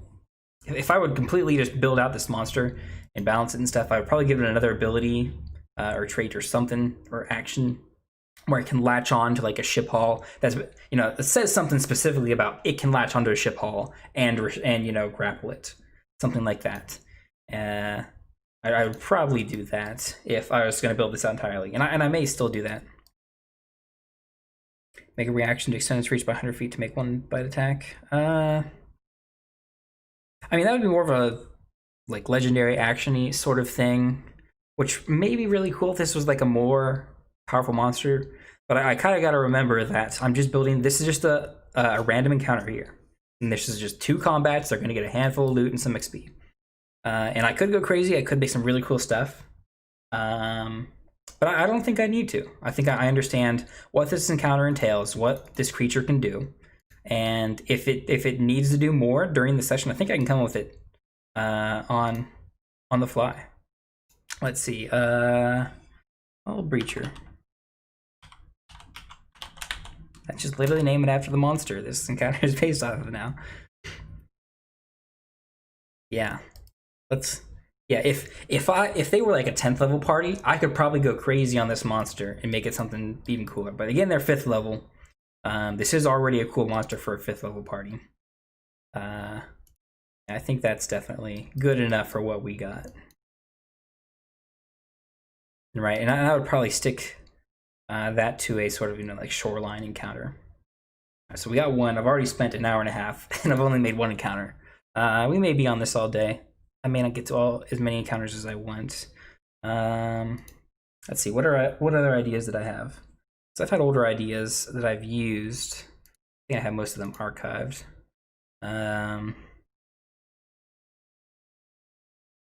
Yeah. Let's actually do a ship encounter. So I have sort of weird rules for ship combat. It's not super weird. They're actually really simple, because I did take a lot of ideas from Coven of Sea Hags. See, when you say Coven, that to me that seems like not a random encounter. Sea Cave full of shrooms. Now, a sea cave full of shrooms could be an encounter, but the thing is, it doesn't seem like a random encounter. What do I have to entice the players? What do I have to like draw the party in to a cave underwater with sea mushrooms, right? How do they know that's there, right? The hull breacher and, you know, that shipwreck was like I made the idea for it. It's like, okay, yeah, your ship runs aground on something where it shouldn't, and you go to investigate. Oh, it just hit a mast off of a sunken ship, right? That's a really cool idea. It's a really simple and understandable idea. It's like, hey, this is how we start the sort of encounter. This is how we get them into the encounter. That's the randomness of it. This is what happened. But a sea cave full of shrooms, well, it is a cool idea and it could be a cool encounter. It's really hard for me to think of an idea of, I mean, that could be a quest, obviously. I would have to give that to them as a quest, and that's not random. And I mean, we could do some quests. I could do some random quests today as well. But I think the next thing I'm going to do is go through my ship combat rules, which I think, or at least I designed them to be pretty simple. But I did take a lot of inspiration from other things, like Ghost of Saltmarsh and the basic rules. The problem is with 5th edition is they have like two or three different sets of ship combat rules and just mechanics behind it. And it's either, and a lot of them contradict each other. A lot of them aren't along the same page, and they're too complicated for what most players want to do. Most players just want to play their guys and do things. So I wanted a basic sort of combat rules for ships and stuff, not to sort of take away, but sort of to lead into an actual combat. So I sort of designed it. So here's their ship. I'm still in the GM overlay. Okay. So I can still see whales. Actually, let's talk about this first. This is one encounter. I did sort of design an encounter beforehand for there to be whales in this encounter. Heading out. All right, yeah. You know, thanks for coming by and helping out. Yeah, thanks for the follow too. Really appreciate it. Some really good inspiration coming from the chat. Let's see. But yeah, so I had an idea for an earlier encounter. Just that they find a pot of whales. Whales are very, very valuable. in general. And I designed, I think I stole from the Killer Whale character sheet how much health and swim speed they have. But I gave these whales like, actually let's talk. It's really complicated just to talk about individually. Yeah, have a good evening. Let's see, but to talk about how I sort of designed this character, the problem is this. I probably don't want to talk too much about ship combat stuff, because the ship combat stuff is sort of simple and it's something I made for my own game that I don't expect other people to use too much.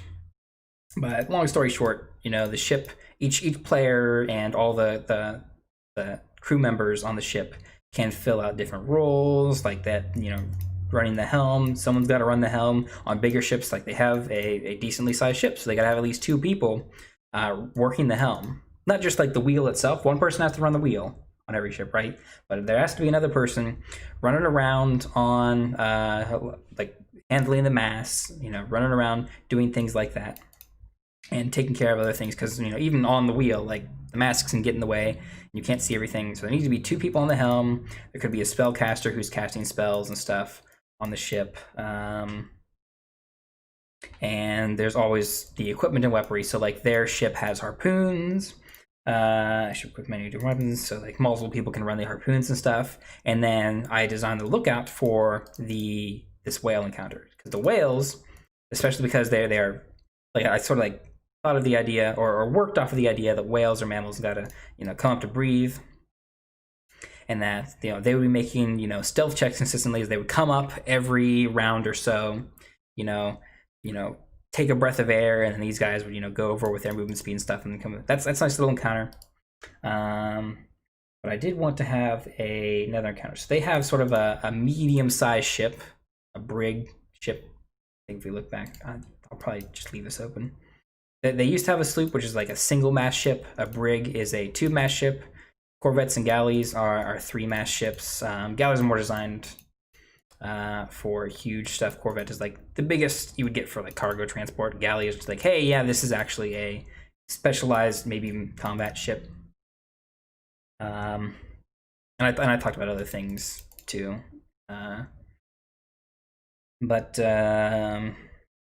Yeah, I was thinking like, okay, they have a brig, a nice cool little encounter, because they've already done themselves. They got the brig because they used their sloop to capture another brig that was attacking them. But they've got a brig, and I think 2 sloops attacking that might be a nice encounter. I'm going to super build that out, because this is sort of my own little system. I'll do that later, sort of think about that more. Build character sheets for that. But the actual combat, where it's actually in a ship fight, I think we need to think about that. Let's see, who's dead? Jackson's definitely dead. That was the captain. Borg is not here anymore. Older characters and stuff. This is their ship now. This used to be their ship. The last time I used this sheet was when they were capturing their now new ship from their old ship. Yeah, how would I do this now? Well, first of all, let's make this bigger. I'm gonna definitely need more height. Let's do 45 for now, just so I know I have more than enough. And this is gonna look pretty jank. This is gonna look pretty jank. I know it is. Let's remove characters for now. So because this is supposed to be a lead-in to a physical fight. So the ship combat is supposed to be a lead-in to a ship-to-ship fight. Let me pull up my other ships. Maps, yes. Ships.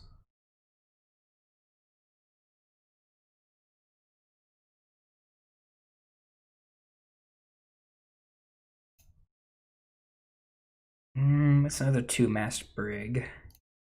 Not do that. This was their ship. Well, I mean, this was the original thing that I worked with. They had both originally, but I don't think I want to use the same exact ship model for the ship combats, even though I'm using the same size ship. Let's try and find on YouTube, or not YouTube, on Google. close all this out. I'm not making any tokens anytime soon. Yeah, let's see if we can find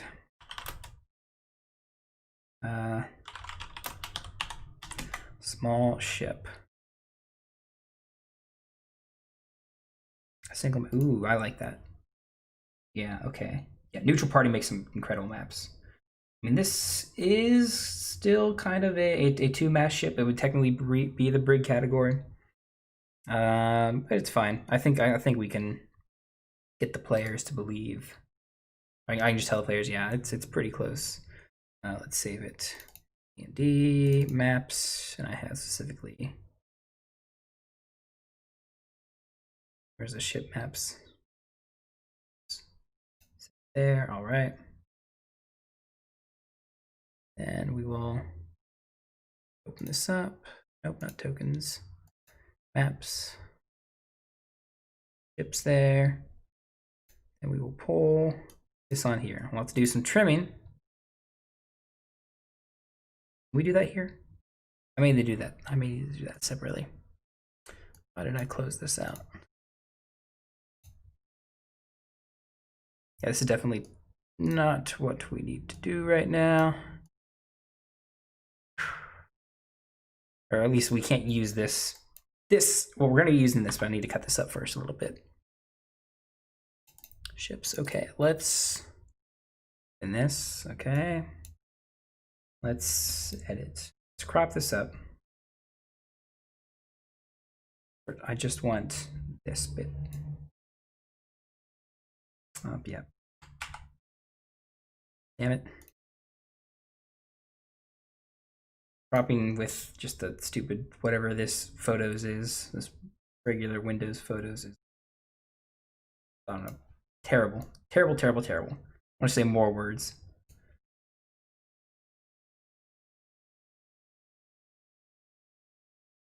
Oh.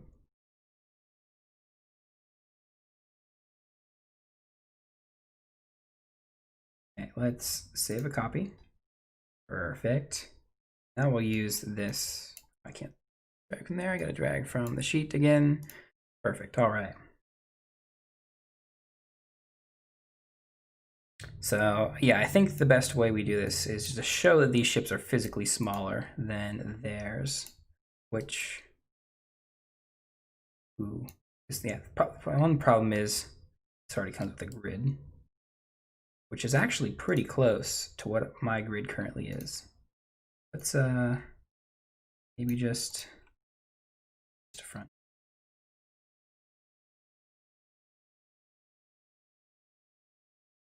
That's not far off. Don't double tap.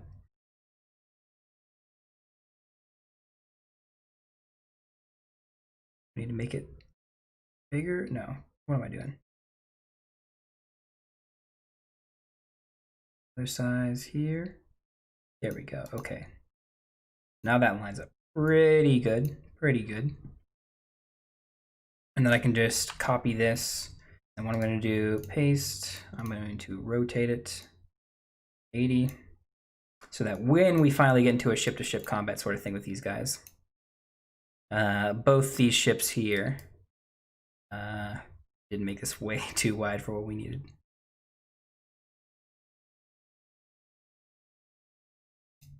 Looks like. Okay. And then we take off that one more. Okay, that's good enough. Wait. Now I need to take off another because I can move this up one more square, and up one more square, and then I can take off one more. And it will be perfectly aligned, or at least maximized in that regard.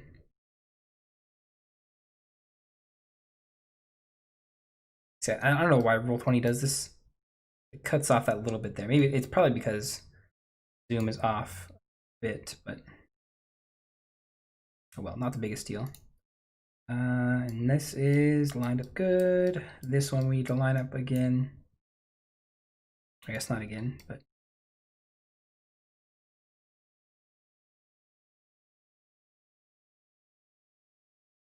just a little bit more.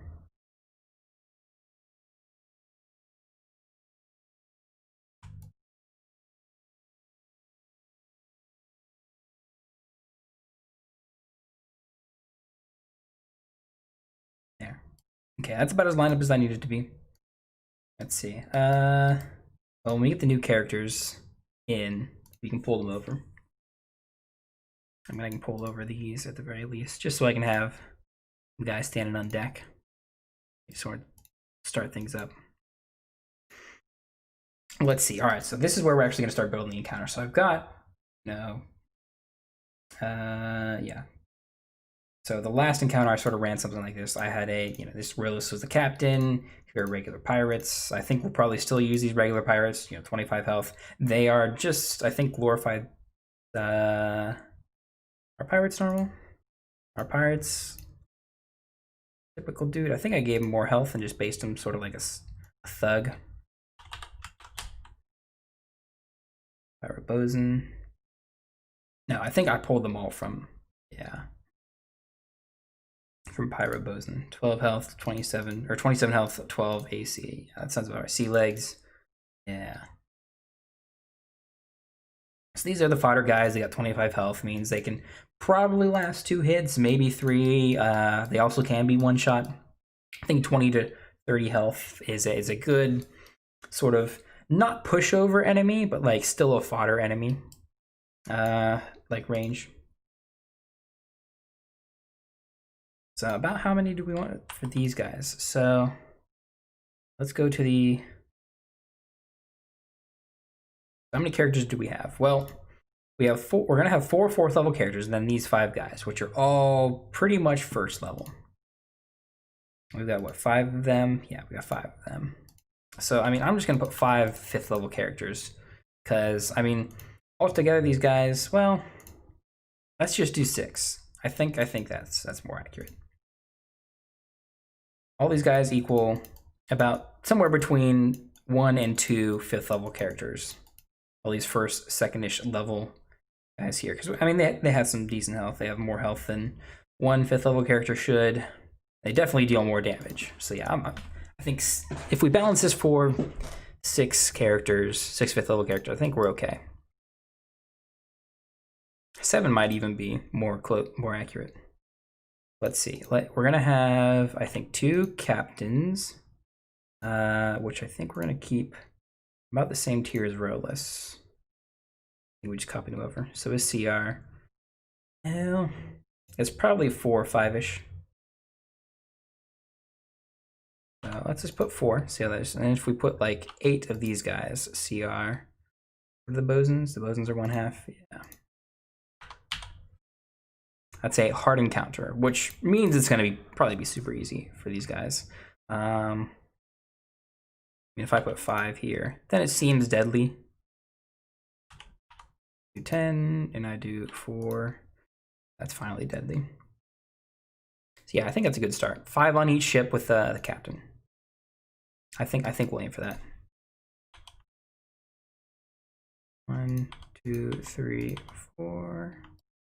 And then it's easier to copy, paste with Control V.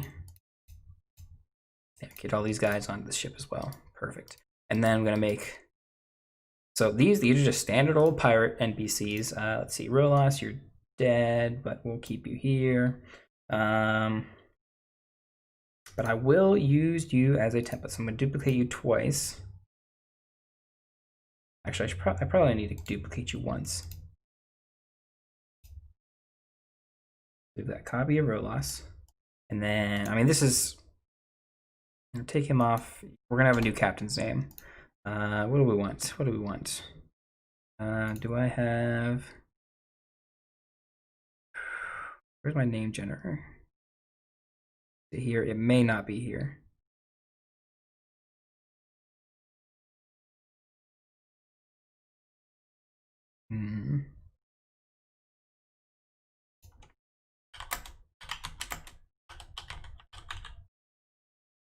I think it just takes me to the fantasy names generator. Yeah, that's what I'm looking for.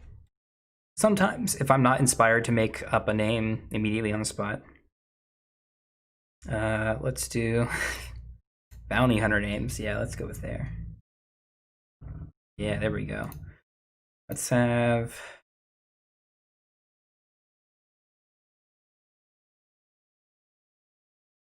Blitz and Quill, something like that. Yeah, sure. Doesn't sound too bad. Let's have Blitz. Okay. Pirate. So now we gotta get a token for him.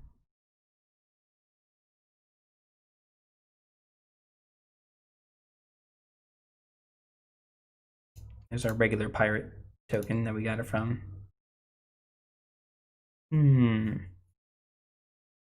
Blitz. So Blitz says something about his name. That means he's probably ham-fisted. I'm just gonna rush at you and attack you. I think we probably want to give him, maybe handle him like a berserker, barbarian. That's what I'm thinking. We're gonna handle him like whatever this guy is. That's what we're gonna handle him like. Okay. Just do this. Get the token generator up.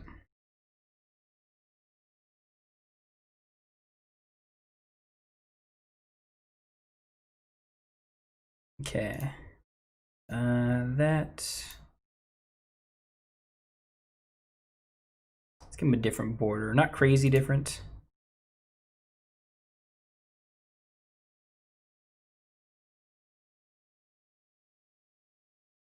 Default one, how thick is it? It's about that thick.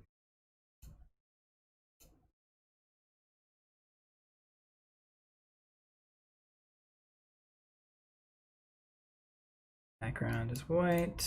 Okay.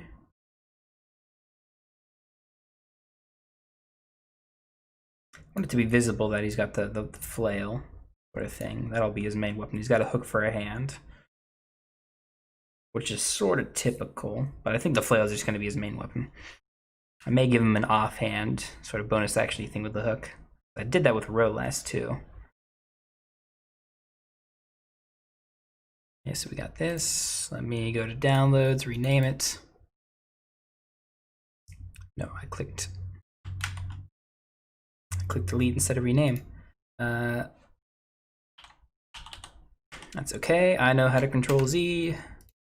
And we got him back. All right, so let's put him into our, damn it.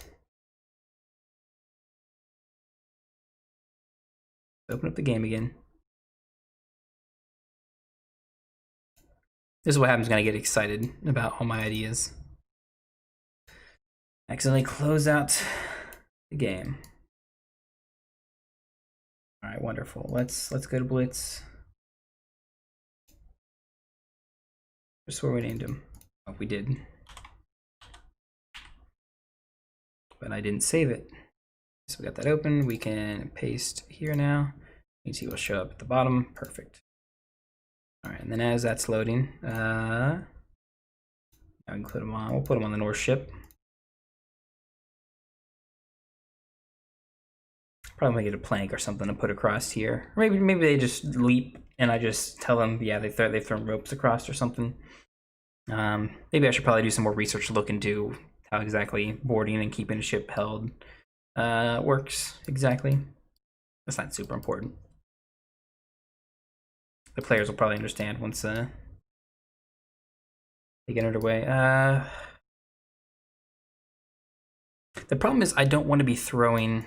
This will be something I have to think about on my own, but I don't want to just be throwing them 2 new ships so they can just capture and sell for thousands and thousands of gold each.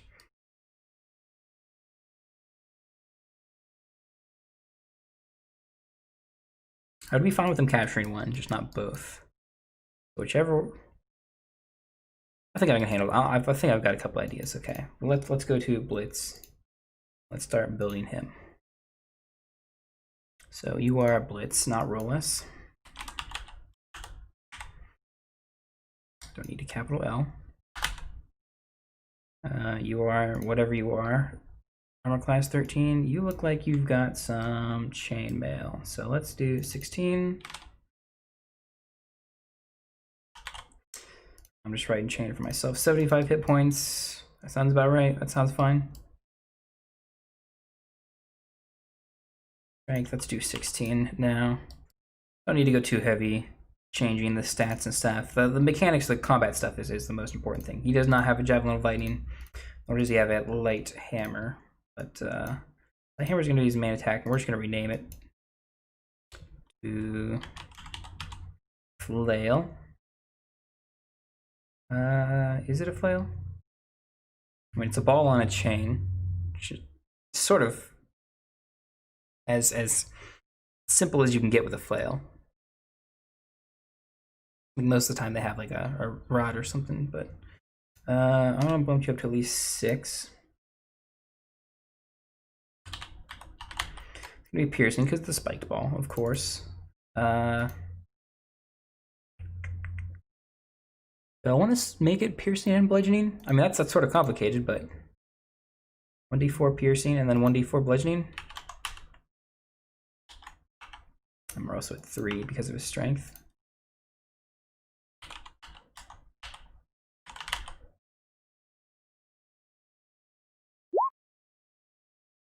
I don't like that 11, but or that he rolled ones. Let's get a better roll.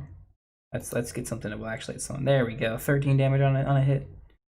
I'll take that. I'll take that. Although I don't think you should get +3. I think 2d6 is fine.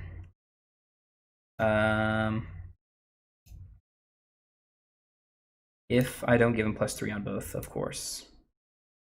I think if we do +1 here and then +2 here, I think I'll do. There we go. And then range and reach, I think. I mean 10 feet. That sounds about right. Yeah, you can whip this flail around and hit people further away than immediately next to him. I don't know. 7 I think is a better attack modifier because it still isn't a lot of damage. Although I do think he needs multi-attack.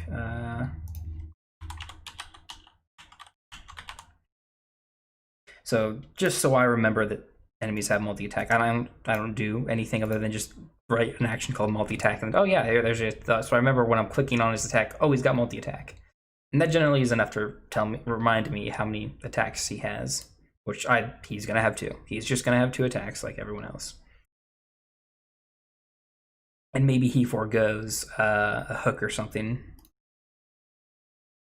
Target is grappled, escape DC.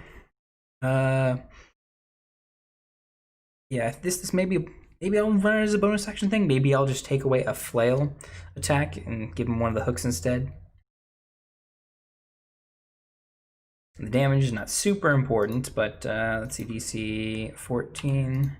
Let's see, if it's 8 plus strength plus 3, which is 6. So yeah, 14 is right. Okay, that's pretty good. And athletics, acrobatics should be able to get out of there. That's fine with me, which means half the party should easily be able to get out of here, no questions asked. Because of course the rogue has +11 to acrobatics, at least in this party. Let's see. I want attacks made against this character at disadvantage or advantage. Target is grappled. I want to say and restrained. So the problem is that there's no effect. It's like, hey, yeah, you can still attack fine, but all attacks against you have advantage.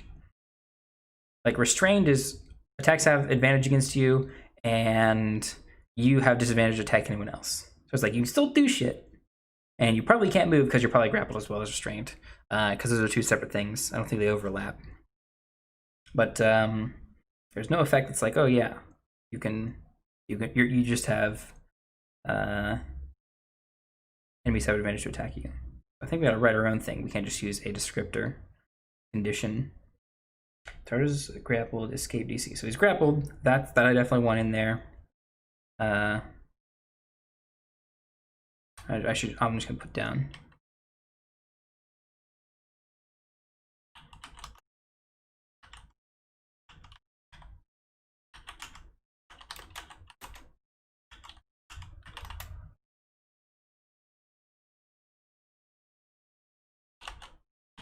Enemies have advantage to attack you. Perfect.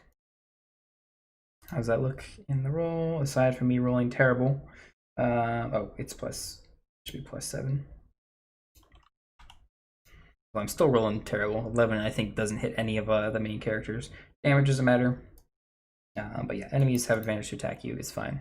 Because if the barbarian somehow gets grabbed by this, he almost doesn't have to worry about the advantage. He's like, I'm just going to keep recklessly attacking and just get that advantage for myself. Yeah, let me do that. I think that's almost it that I got to do for Blitz. Right.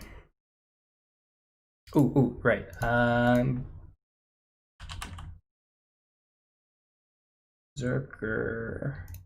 Go. I want to steal, what is it, Reckless? No. I want to steal Orc. I want to steal the Orc thing, which is aggressive, yes.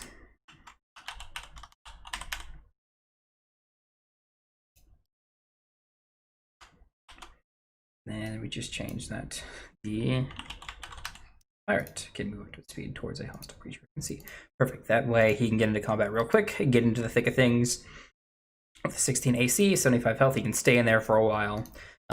So he's going to be the one that I'm probably going to plan on him dying and him not escaping with his ship. And this ship will I'm going to try and have them escape. Although, actually, we're going to be on the south ship. We're going to be on the south ship. I don't know. Maybe it's just me, but I think how I pulled this up makes me think that they're going to focus this bottom ship more than the top ship.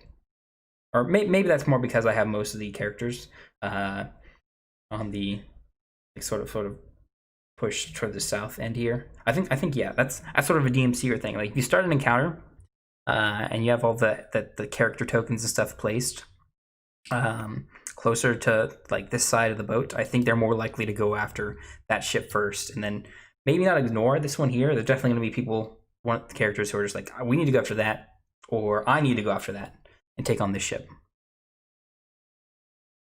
But yeah, I think this one here, which is closer to all of them, is definitely going to be more important. I think I should have flail over here because I want the other guy to be a rogue. Definitely want the other captain to be a rogue. I'm going to copy. I'm going to duplicate Blitz.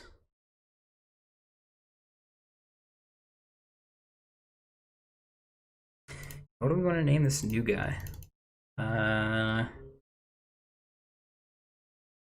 Quill. Yep, that's right. All right, you're gonna be a roguey sort of dude. You're gonna be a swashbuckler sort of dude. Which actually, I think our Captain Rogue herself is a swashbuckler. So, yeah, sort of the same thing.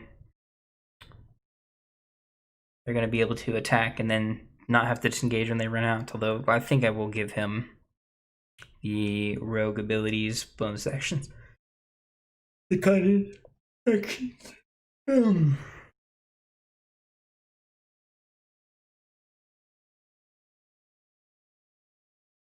Problem is everything. My players are probably seeing every single character on the Google page. This is a very common way for people to get their tokens and stuff. Is to Google, D&D whatever, and then make a token out of one of these.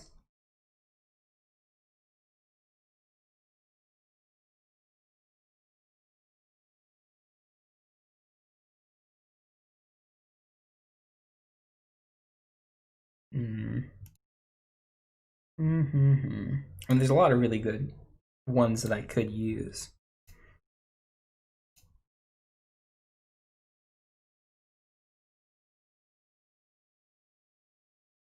I kind of want to use this one, but like again, like for almost the same reason. I think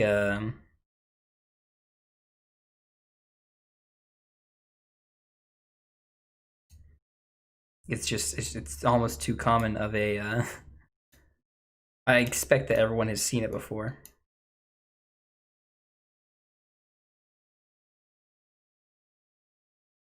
I can fatten him out a little bit. Maybe a bit more. I mean, he's supposed to seem broad-shouldered. Yeah, see, he just looks broader-shouldered there. And then background doesn't cut through. We'll take that. We'll take that. Quill. Looks like he could be a Quill. Maybe not Peter, but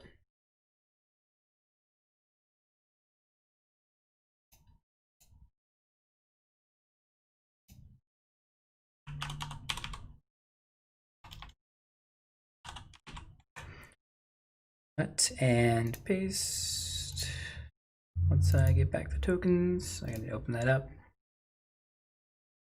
Because when I save it or move it to tokens, it shows up here, bottom unsorted. Perfect. All right. So of course, we're gonna leave multi-attack on, and he's got rapier. We're gonna leave the attack roll the same. We're gonna change some of the stats. Actually, let's change the stats first before we do everything else. Because you are dex-based. Let's give you 16, 11, I don't know, 15.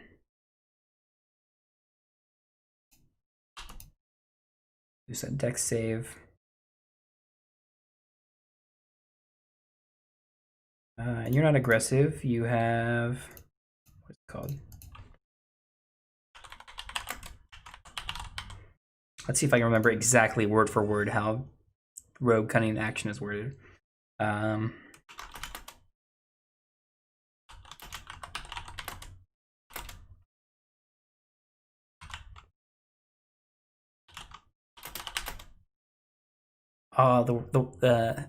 The order of dash, dodge, or disengage.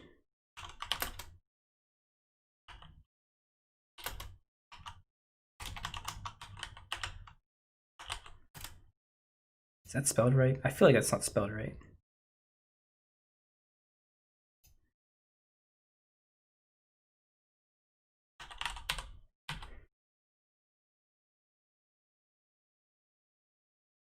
Is that how it's worded? Look at another character. Let's see. Cunning action. You take bonus action on each of your turns to cover this section. Be used to take. Okay, yeah, I didn't word for word copy it over. Not even close. I think it works fine. All right, and then you don't have a hook. You probably have throwing daggers, so I shouldn't have deleted that. Let's do the rapier again. The D8 plus 3 piercing, and this is all gone. Good. And this is only for thrown, so change that to ranged. 30. I think it's 20. 2090. Or is it 120? Compendium proficiency. This is the actual thing. 2060 finesse right range. Okay, not 90. 7. Single 1d4 plus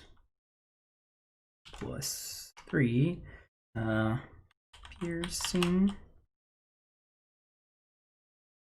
And you can probably make this as a regular melee attack as well. Just want to, probably most likely to be ranged.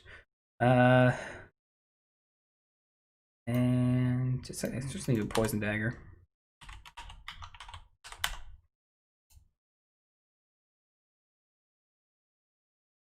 Yeah, because I want this guy to escape. Quail needs to escape because I don't want them taking both the ships. Because if we separate the ships, then at the very least one of them can get away. I'm just gonna stretch a bit. We've been sitting around for 2 hours now. This encounter is going a bit quicker because it's less. I'm making less characters, less new NPCs.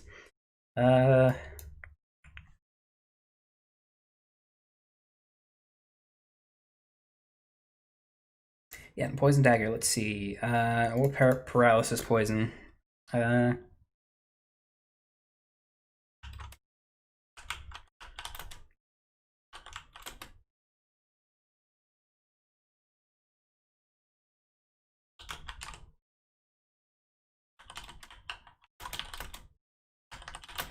Takes damage. Spelled wrong.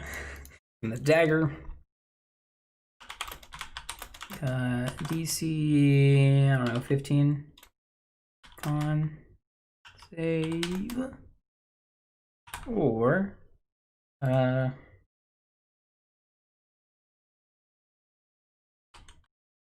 Become paralyzed.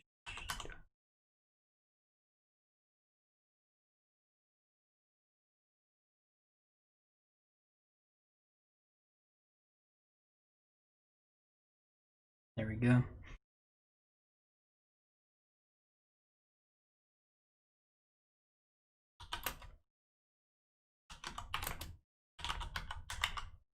One D4 rounds. You should do it. Hours. This shouldn't be like a combat thing. This should be like a.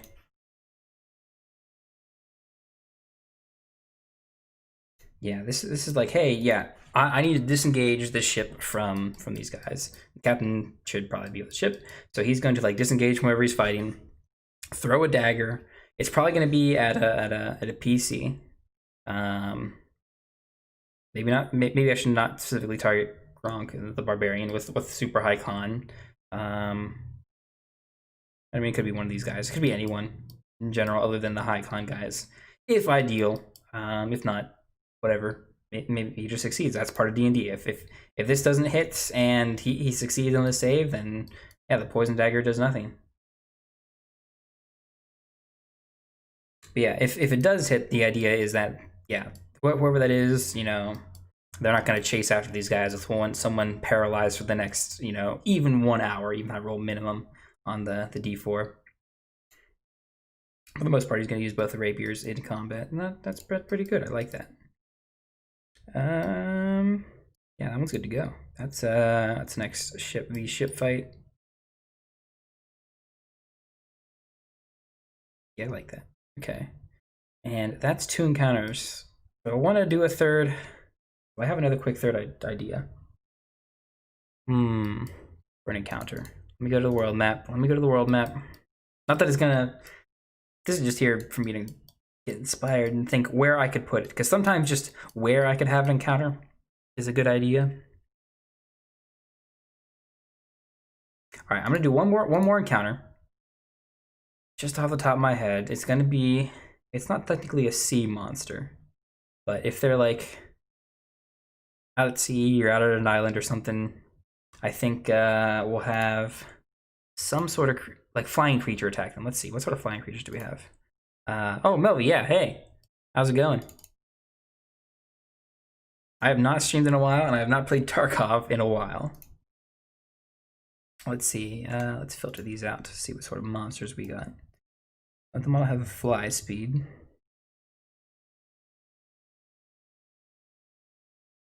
Not fly by.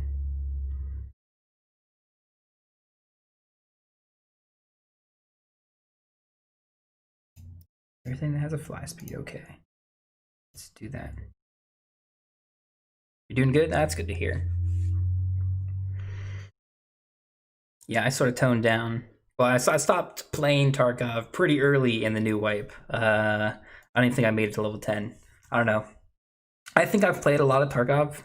Gotten pretty bored of it in general. I'll definitely come back, obviously, in bits and pieces. I'm not going to be playing it as much as I used to. I don't know. Tarkov feels different. I know a lot of YouTubers are talking about why it's weird and why they're getting sort of bored of it. It could just be because it played a ton, but and I really like these flame skulls. I think that's probably it. It's sort of a regular monstrosity. How do I sort by beast and monstrosity? Yes.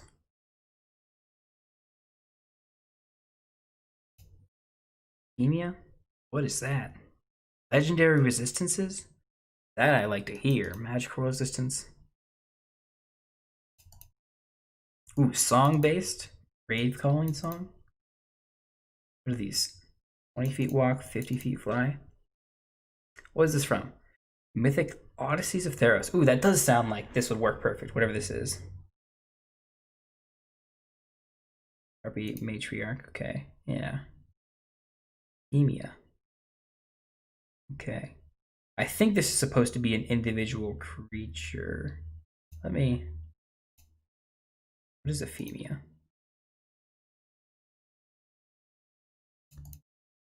Your favorite presence? It's a speech impediment. Oh, is it a symptom of smoke? Of stroke? The cacophony. Oh, it's a magic card. Legendary Crampshield Harpy. Oh, is it? It's just a specialized harpy? Huh.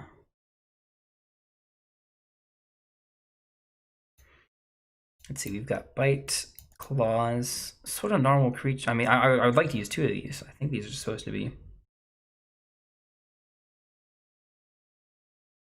Because this feels like a name, and it's got, the thing is, it's got legendary resistances, which makes me feel like it's a like a boss-ish monster for low level parties. Yeah, CR5 for like a 3rd level party. Maybe not bossy, but yeah, that could be tough.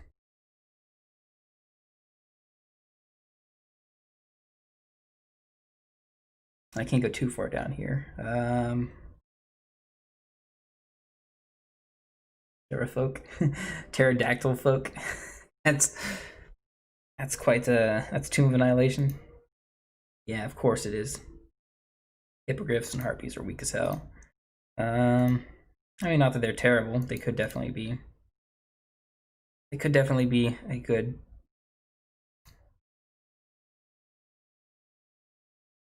Cuddless, or however it's pronounced. The thing is, I don't know why this is CR2 when it has 30 health and +4 to hit. I mean, if we look at a griffin who is in the same tier, it's got 60 health and +6 to hit. I don't know what about this. I mean, dive attack still isn't even a lot of damage. Does a griffin, it does deal less-ish damage, or is more likely to hit? Yeah, I don't know what this. I don't know why this is not CR2. I don't know why they balance. Why Wizards balances like this. Although I would say Griffin does not feel like CR2. That's probably more accurate. Griffin feels like CR3 almost.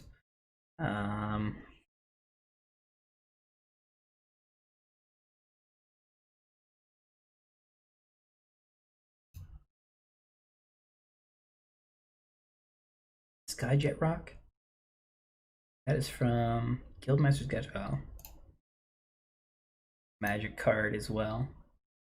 Manticores are Manticores. I don't know. I've used those many times before.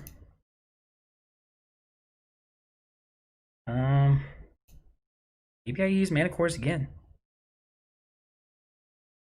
Yeah. Maybe we just recycle that. Because I had an older encounter in an older session, an older version, actually. Between this older version, all the characters are dead of that one.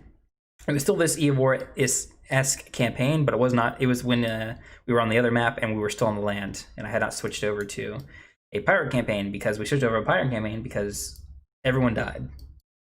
But in that older campaign, they were traveling across land, and I had a fight. I think they were all 3rd level. But a Manicore showed up and almost killed the 3 of them. It didn't, because it was not after them to kill them. It was after to steal their magical items. And not to spoil too much of why a Manicore wanted magical items, I think we'll just reuse that as another random encounter. If they're near an island, yeah. So, I mean, that would just be on the ship. This would be a fight I would handle here on the ship. And this is sort of me cheating. This is a... Let's see. This was an evil force, right? Or was it Chimera? I think it was a Chimera. Why is Chimera not in? Is it? Oh, yes, it is. Okay, it was a Chimera. That's what I'm thinking. Like, man, a Manicore? That's not right. Maybe we use Manicores instead. Kind of like the idea of Chimeras. Yeah, that works. I think that works. Yeah. Okay, this is sort of a cheap out as my last encounter that we're putting together. Because I already have Chimeras built up and everything, and they're just going to attack the boat. Why are they going to attack the boat? Well, the Chimeras want magical items. Why do they want magical items? Well, the players will find out why pretty soon. I don't want to spill all the beans, so if the players are listening, don't listen for a little bit because we're wrapping up here pretty soon.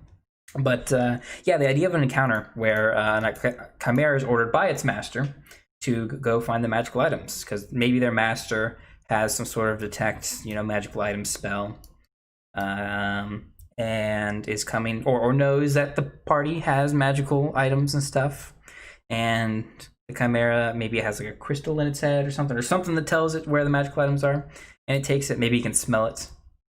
Smelling it, I think, is, I don't know, maybe your Chimeras can't smell magical items, but maybe mine can. I mean, I don't think they normally can, but maybe this one does. And they're dumb, right? They're not going to come in here and take one of the, all of the dozens of magical items. Nor can, I need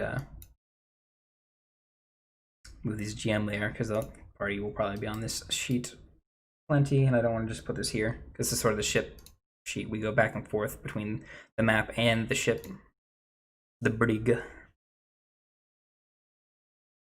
Yeah, I think we'll leave it sort of there. I should probably explain it a bit more.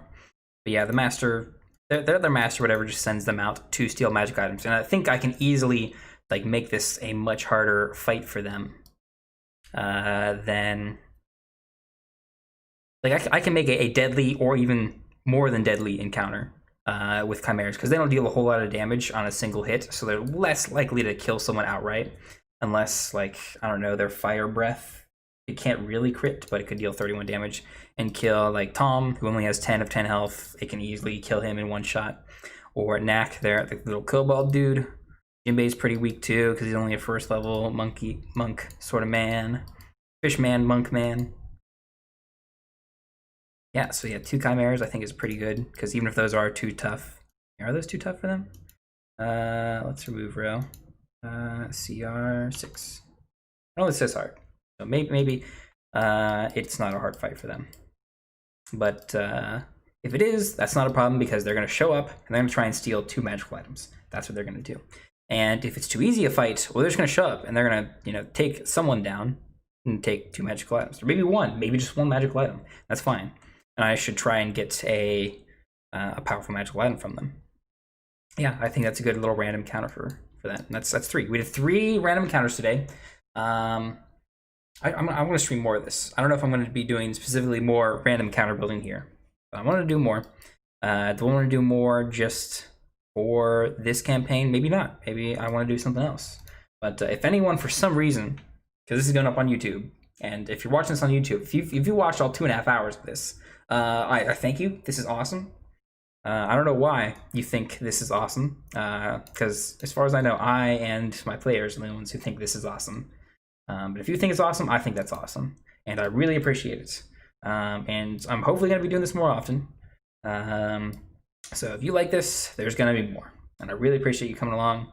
And I'm rambling now, so let's just sign it off here. Yeah, I'm going to stream again this week. Let's do some more.